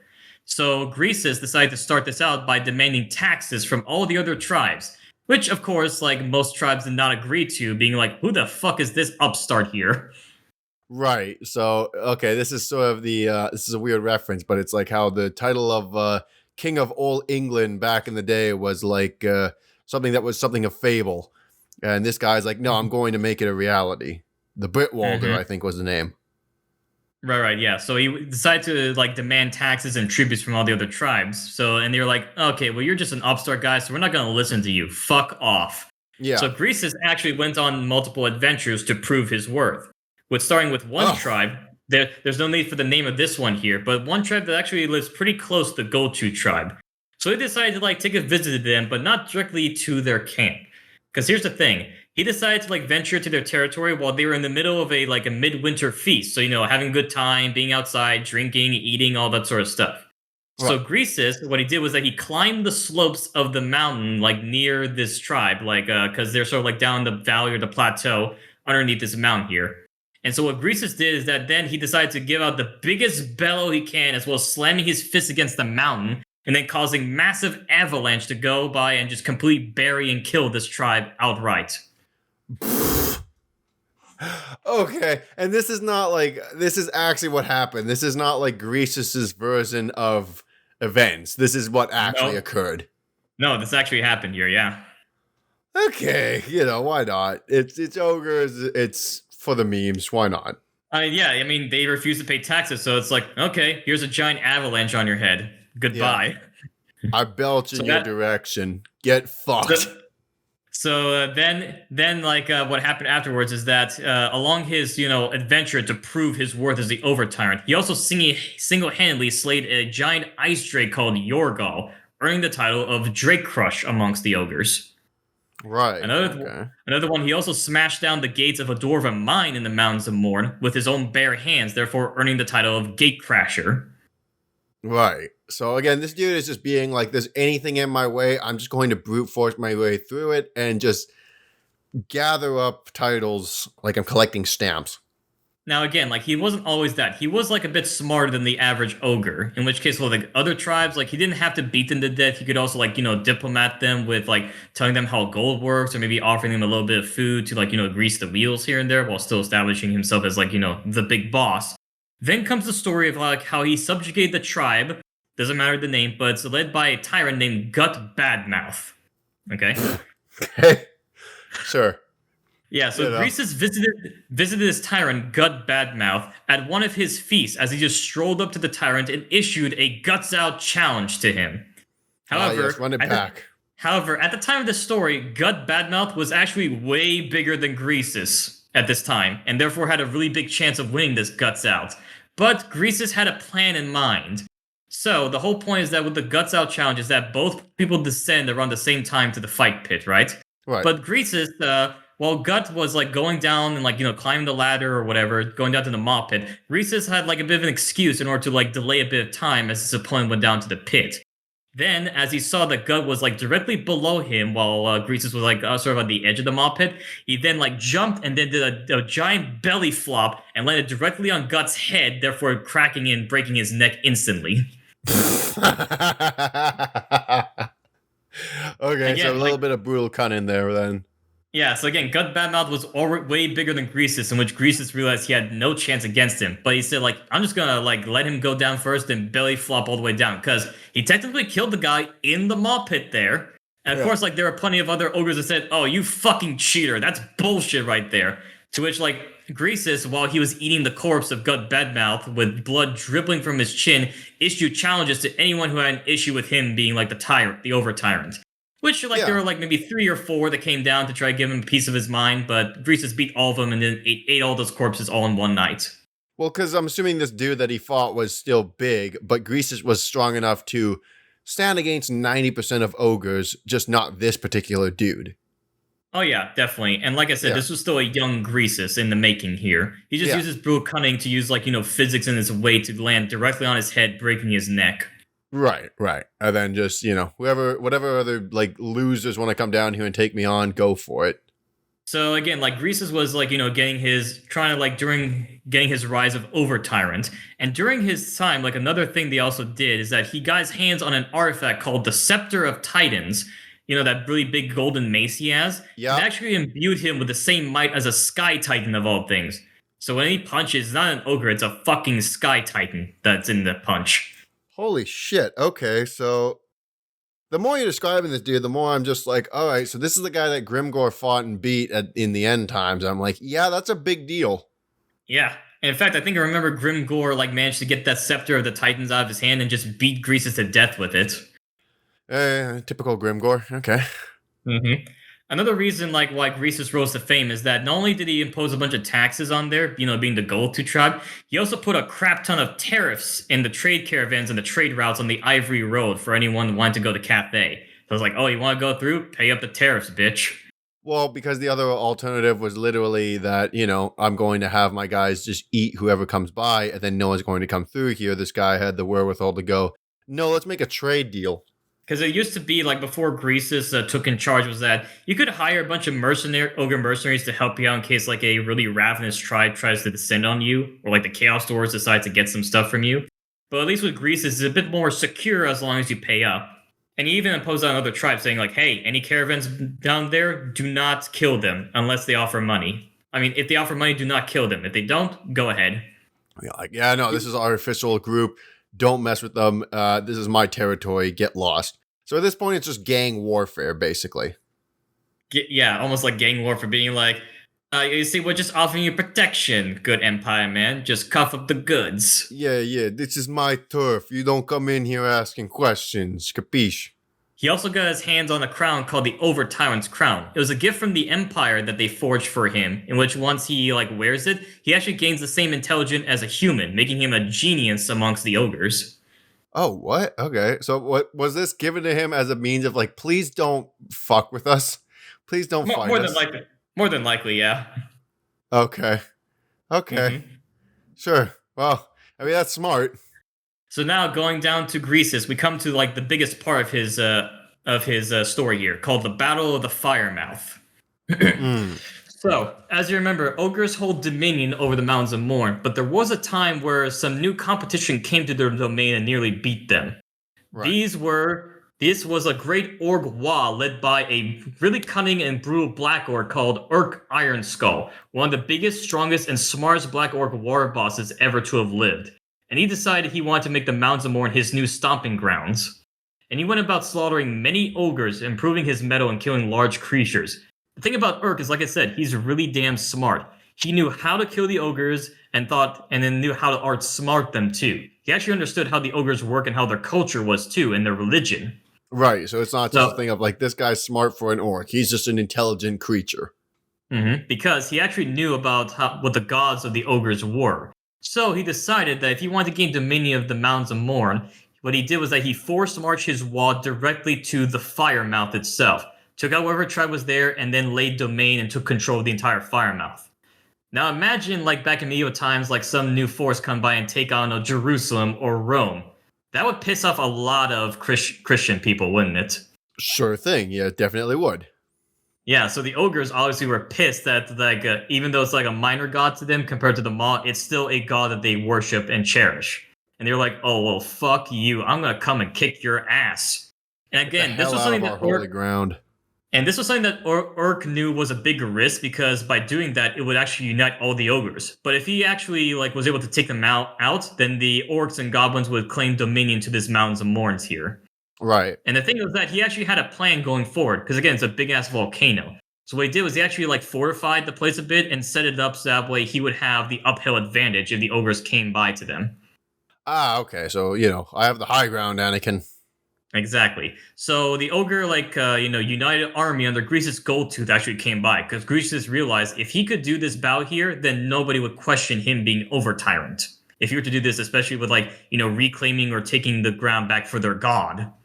Right. Yeah. Because it's literally, I've retaken Jerusalem. This is our land now, and no one can dispute this from me.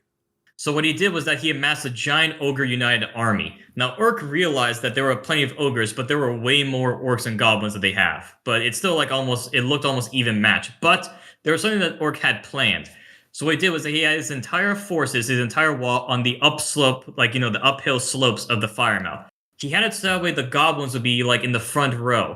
So that way he knew that the ogres would blindly charge into them, crash through the goblins, but then that would leave them sort of stuck and exposed to then a giant pincer attack of Black Orcs, Biggins, and Boar cavalry just to completely wipe them out.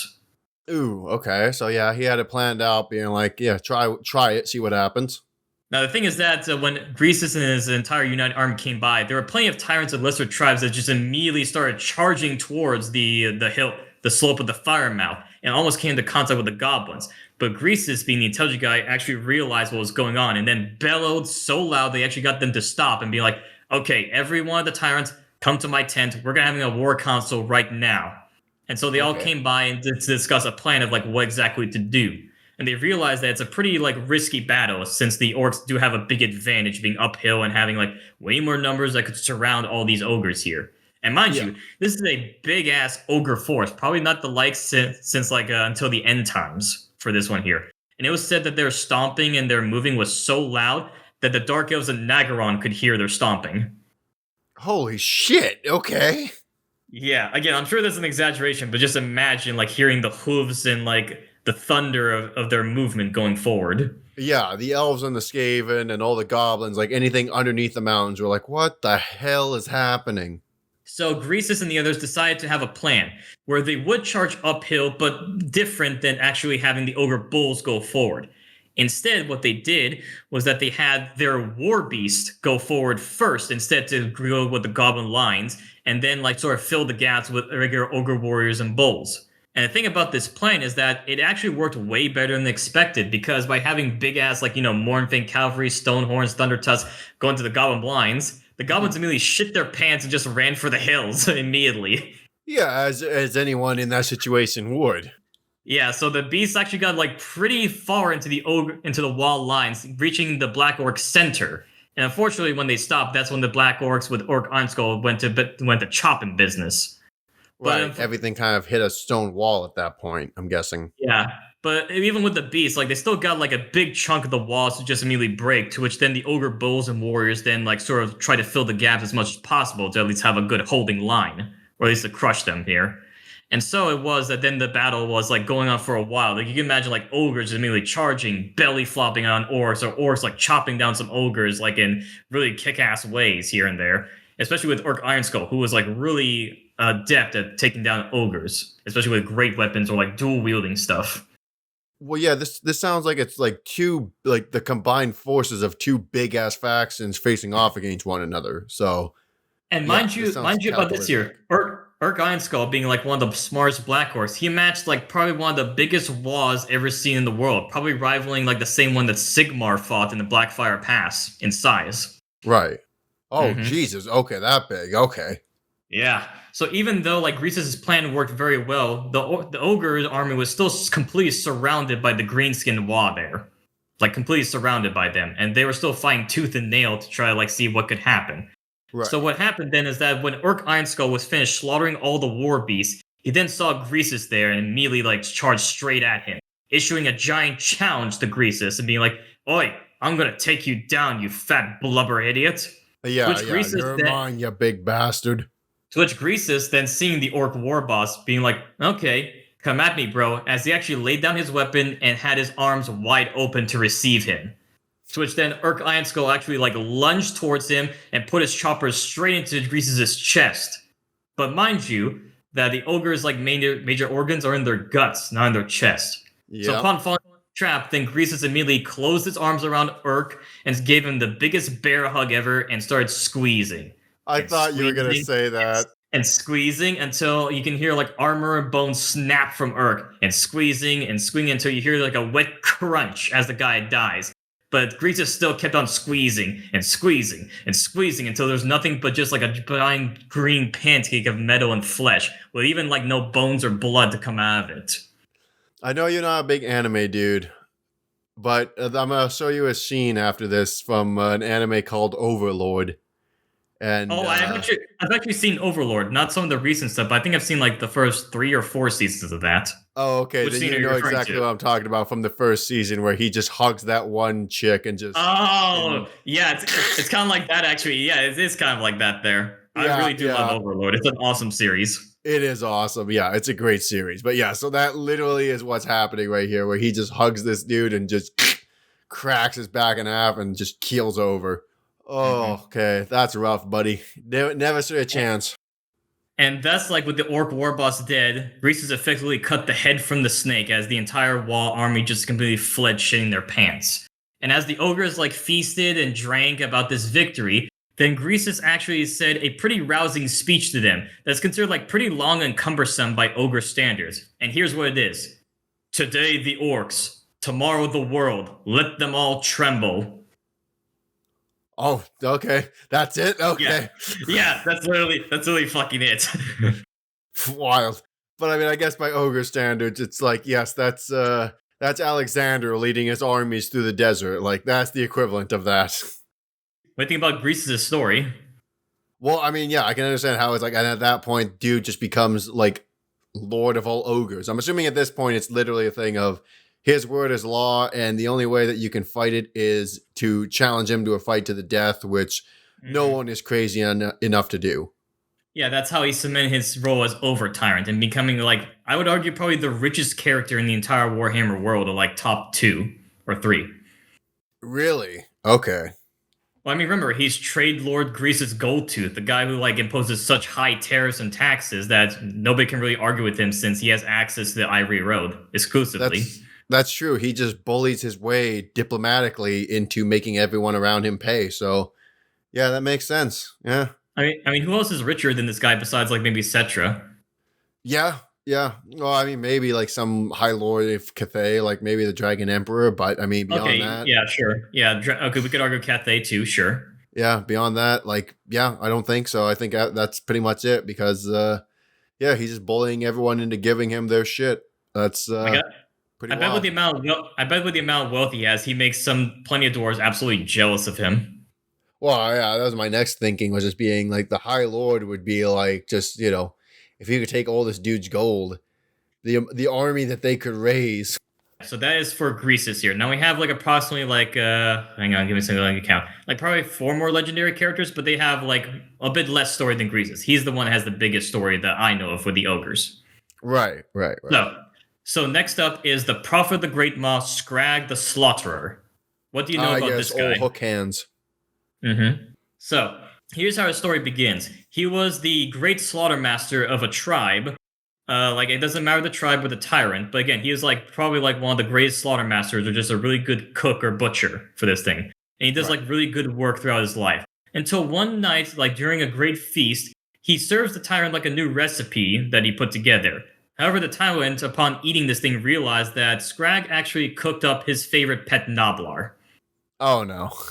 It's unclear whether Scrag did that by accident or if he really didn't like the tyrant who was like holding a grudge and being very petty. It doesn't matter because the tyrant, like, despite the meal being very delicious, the tyrant was very pissed that he got his pet Noblar killed. So what he did was that he then ordered the entire tribe to beat the shit out of Scrag, like to bloody pulp. To which then he had his hands chopped off, and the tyrant just ate his hands right in front of him. All right, standard stuff. And not only that, he also ordered to have like Scrag's cauldron, the thing that he uses to cook, like chained to his back and like hooked onto his back. To which then Scrag, being like armless and with a cauldron, was then thrown into the cave where the Gorgers are. Oh shit! Yeah. Okay, yeah. I'm assuming the point was like we're throwing you into the lion's den. See you later, bud. Exactly, yeah. So Scrag was just stuck in the dark, cannot see, although he does have a sense of smell, and completely like armless as well. So then he was like wandering blindly around while dragging his cauldron until he hears like a few rocks here and there. Then he hears like a few more rocks shifting until he hears like a bit of snarling and drooling and that, and realizes that he's being hunted by a pack of gorgers. And so with quick thinking, he realized that they accidentally left like some tools into his cauldron there. And so using his will, he then like shoves those like things like a meat hook and a cleaver right into the stumps where his hands used to be. And by doing that, he then like started flailing and slicing a few gorgers that came at him as they were like jumping and completely going at him until he found himself like being face to face with a humongous big ass gorger. And the fight was really fierce as he was trying to slice and dice, but the gorger was like really tough and kind of like dodgy. Until Scrag actually got a pretty lucky hit and actually like bit the gorger's throat out with his own teeth. Ooh, okay. Yeah, and then after that, then the gorgers actually calmed down. Scrag was like, what the fuck is going on? As he was moving, he realized that the gorgers were actually following him. And he realized, like, oh shit, that thing was actually the alpha of these gorgers, and now that I killed it, I'm the leader of these things here. I am the captain now. Yeah, so then he had a plan. So what he did was that he had the gorgers like sort of dig a series of tunnels, to which then in the middle of the night, he then popped out in the middle of the camp of his original tyrant and then attacked and killed everyone, including the tyrant, even like boiling the tyrant alive.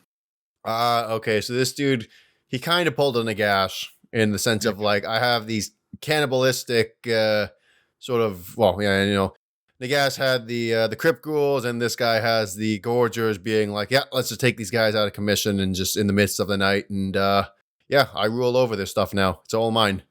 Yeah, and so he slaughtered the entire tribe and burned the place to the ground, really. Because the whole point about his story is that even though like he cooked the guy's pet Noblar, he still made an offering and a great meal for the Great Maw, which should not have been questioned. Yeah. Well, and at this point, I'm assuming this dude just like goes around just what, collecting gorgers or what? Like he just wanders around because he always hears the Great Maw. Like after this victory, he's then became the prophet of the Great Maw. So he hears like whispers or like prophecies from the Great Maw. So he just wanders trying to enact the will of it, with his pack of gorgers always following him. Sometimes he helps the ogres, or sometimes he just wanders away because like, oh, the Great Maw wills that I go this way. Okay. Well, yeah. I mean, Mm-hmm. yeah. It's kind of a weird to compare this guy to Nagast, but it does sound pretty similar to like when he had his army of Crypt Ghoul sort of like anomalies, just kind of trailing behind him and just being like, yeah, I go wherever wherever I'm led. Mm-hmm. Okay. Yeah, so that's Scrag the Slaughterer. Now we got like 3 more characters to go through, which they have like much shorter stories, or at least general stuff here. Yeah. So now we go to again, like I don't know enough about this guy, unfortunately, but I'm sure you've seen Bragg the Gutsman. Bragg the Gutsman? I don't think I have. Let me Google this man. Oh, you're gonna be in for an image there. In fact, here I got an image for you. What are we dealing with Bragg? Good old. Oh my God! What the fuck is that thing? Okay, this big ass Grim Reaper looking dude. Yeah, so Bragg the Gutsman, he actually started his his legendary character adventure after the Battle of the Firemouth from Greece's Goldtooth. Because what he did is he went to the remains of Urk Ironskull and realized that it's still some pretty good metal that was just left over there. So then he like sort of melded and like beat the metal into this giant like meat hook that he has here. And this thing is absolutely terrifying. Because not only is it great against large creature, it's especially efficient against ogres. Because what the thing does is that it sort of slips around the gut plate and immediately disembowels any ogre that he decides to use it on. Which is the most terrifying thing you can do to an ogre.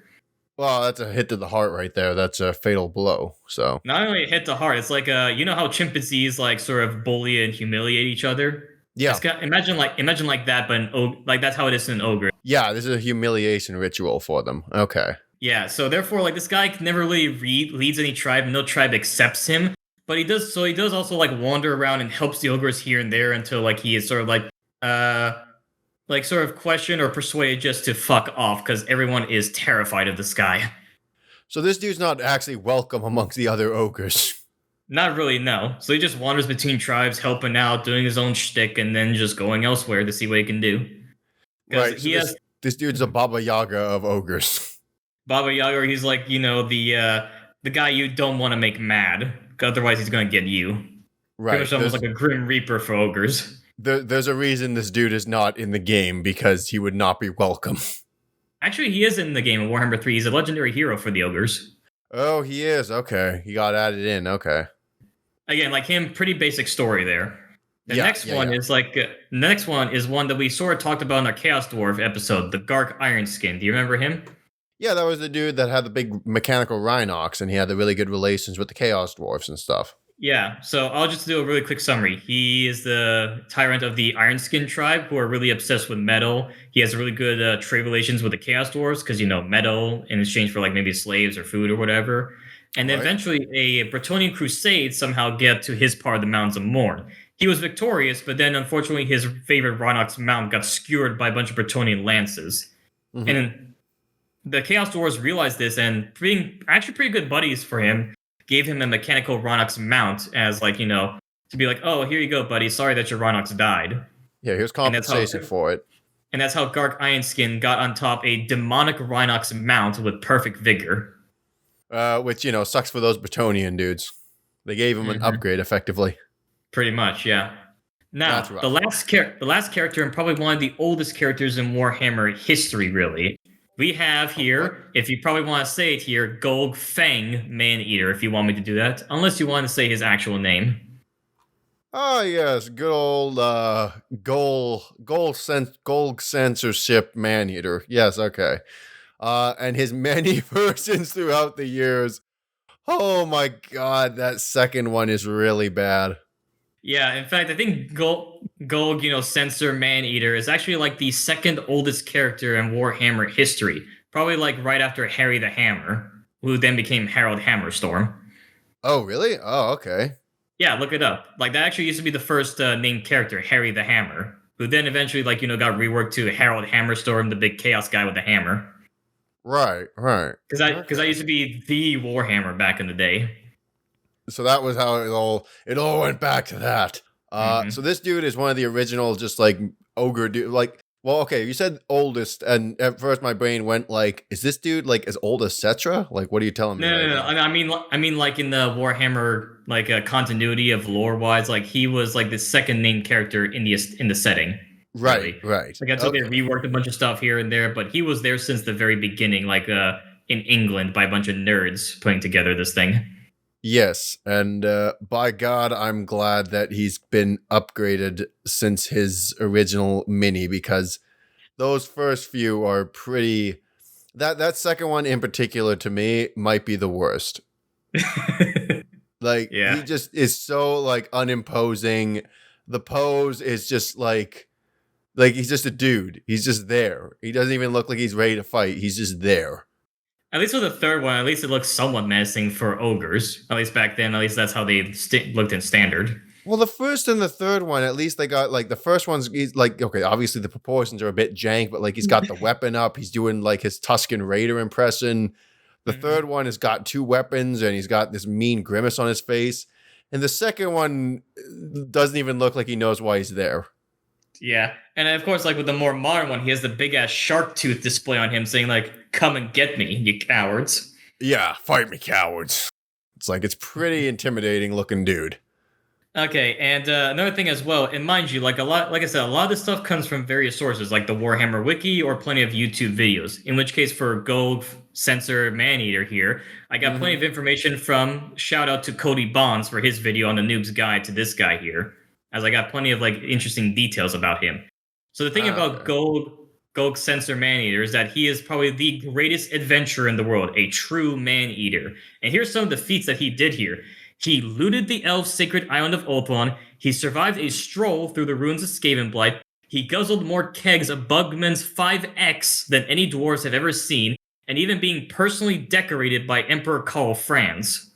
Wait, what the hell? That last one really took me off guard. What in the hell?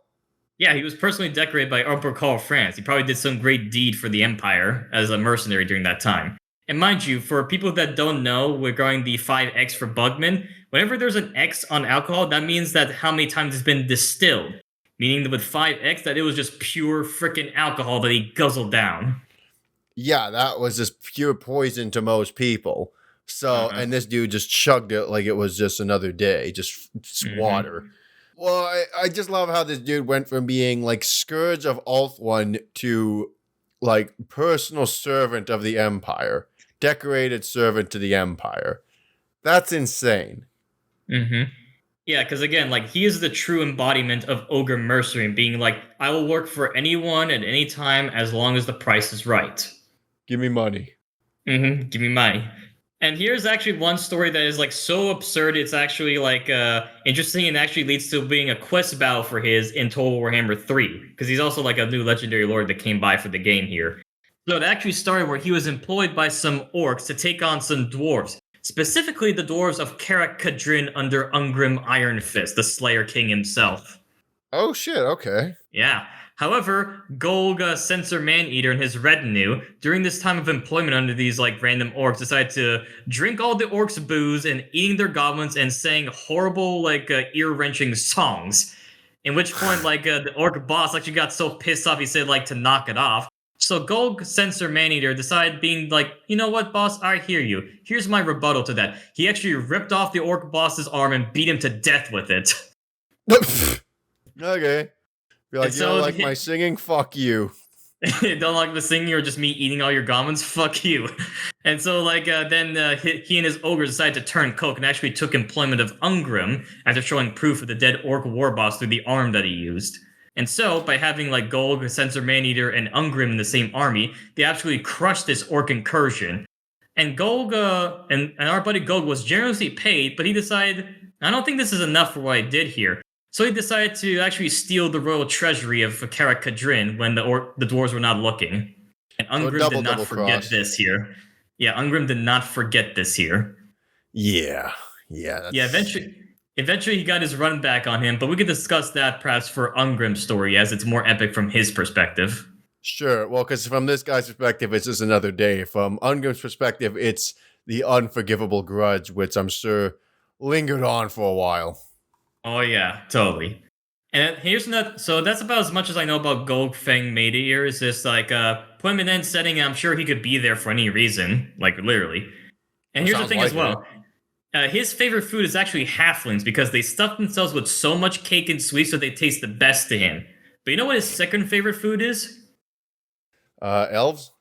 No, it's actually Night Goblin fanatics because since they like get hopped up on so many shrooms that when Golg eats them, it gives him a nice buzz. Oh my god, yeah, he literally goes, okay. That's pretty perfect, though.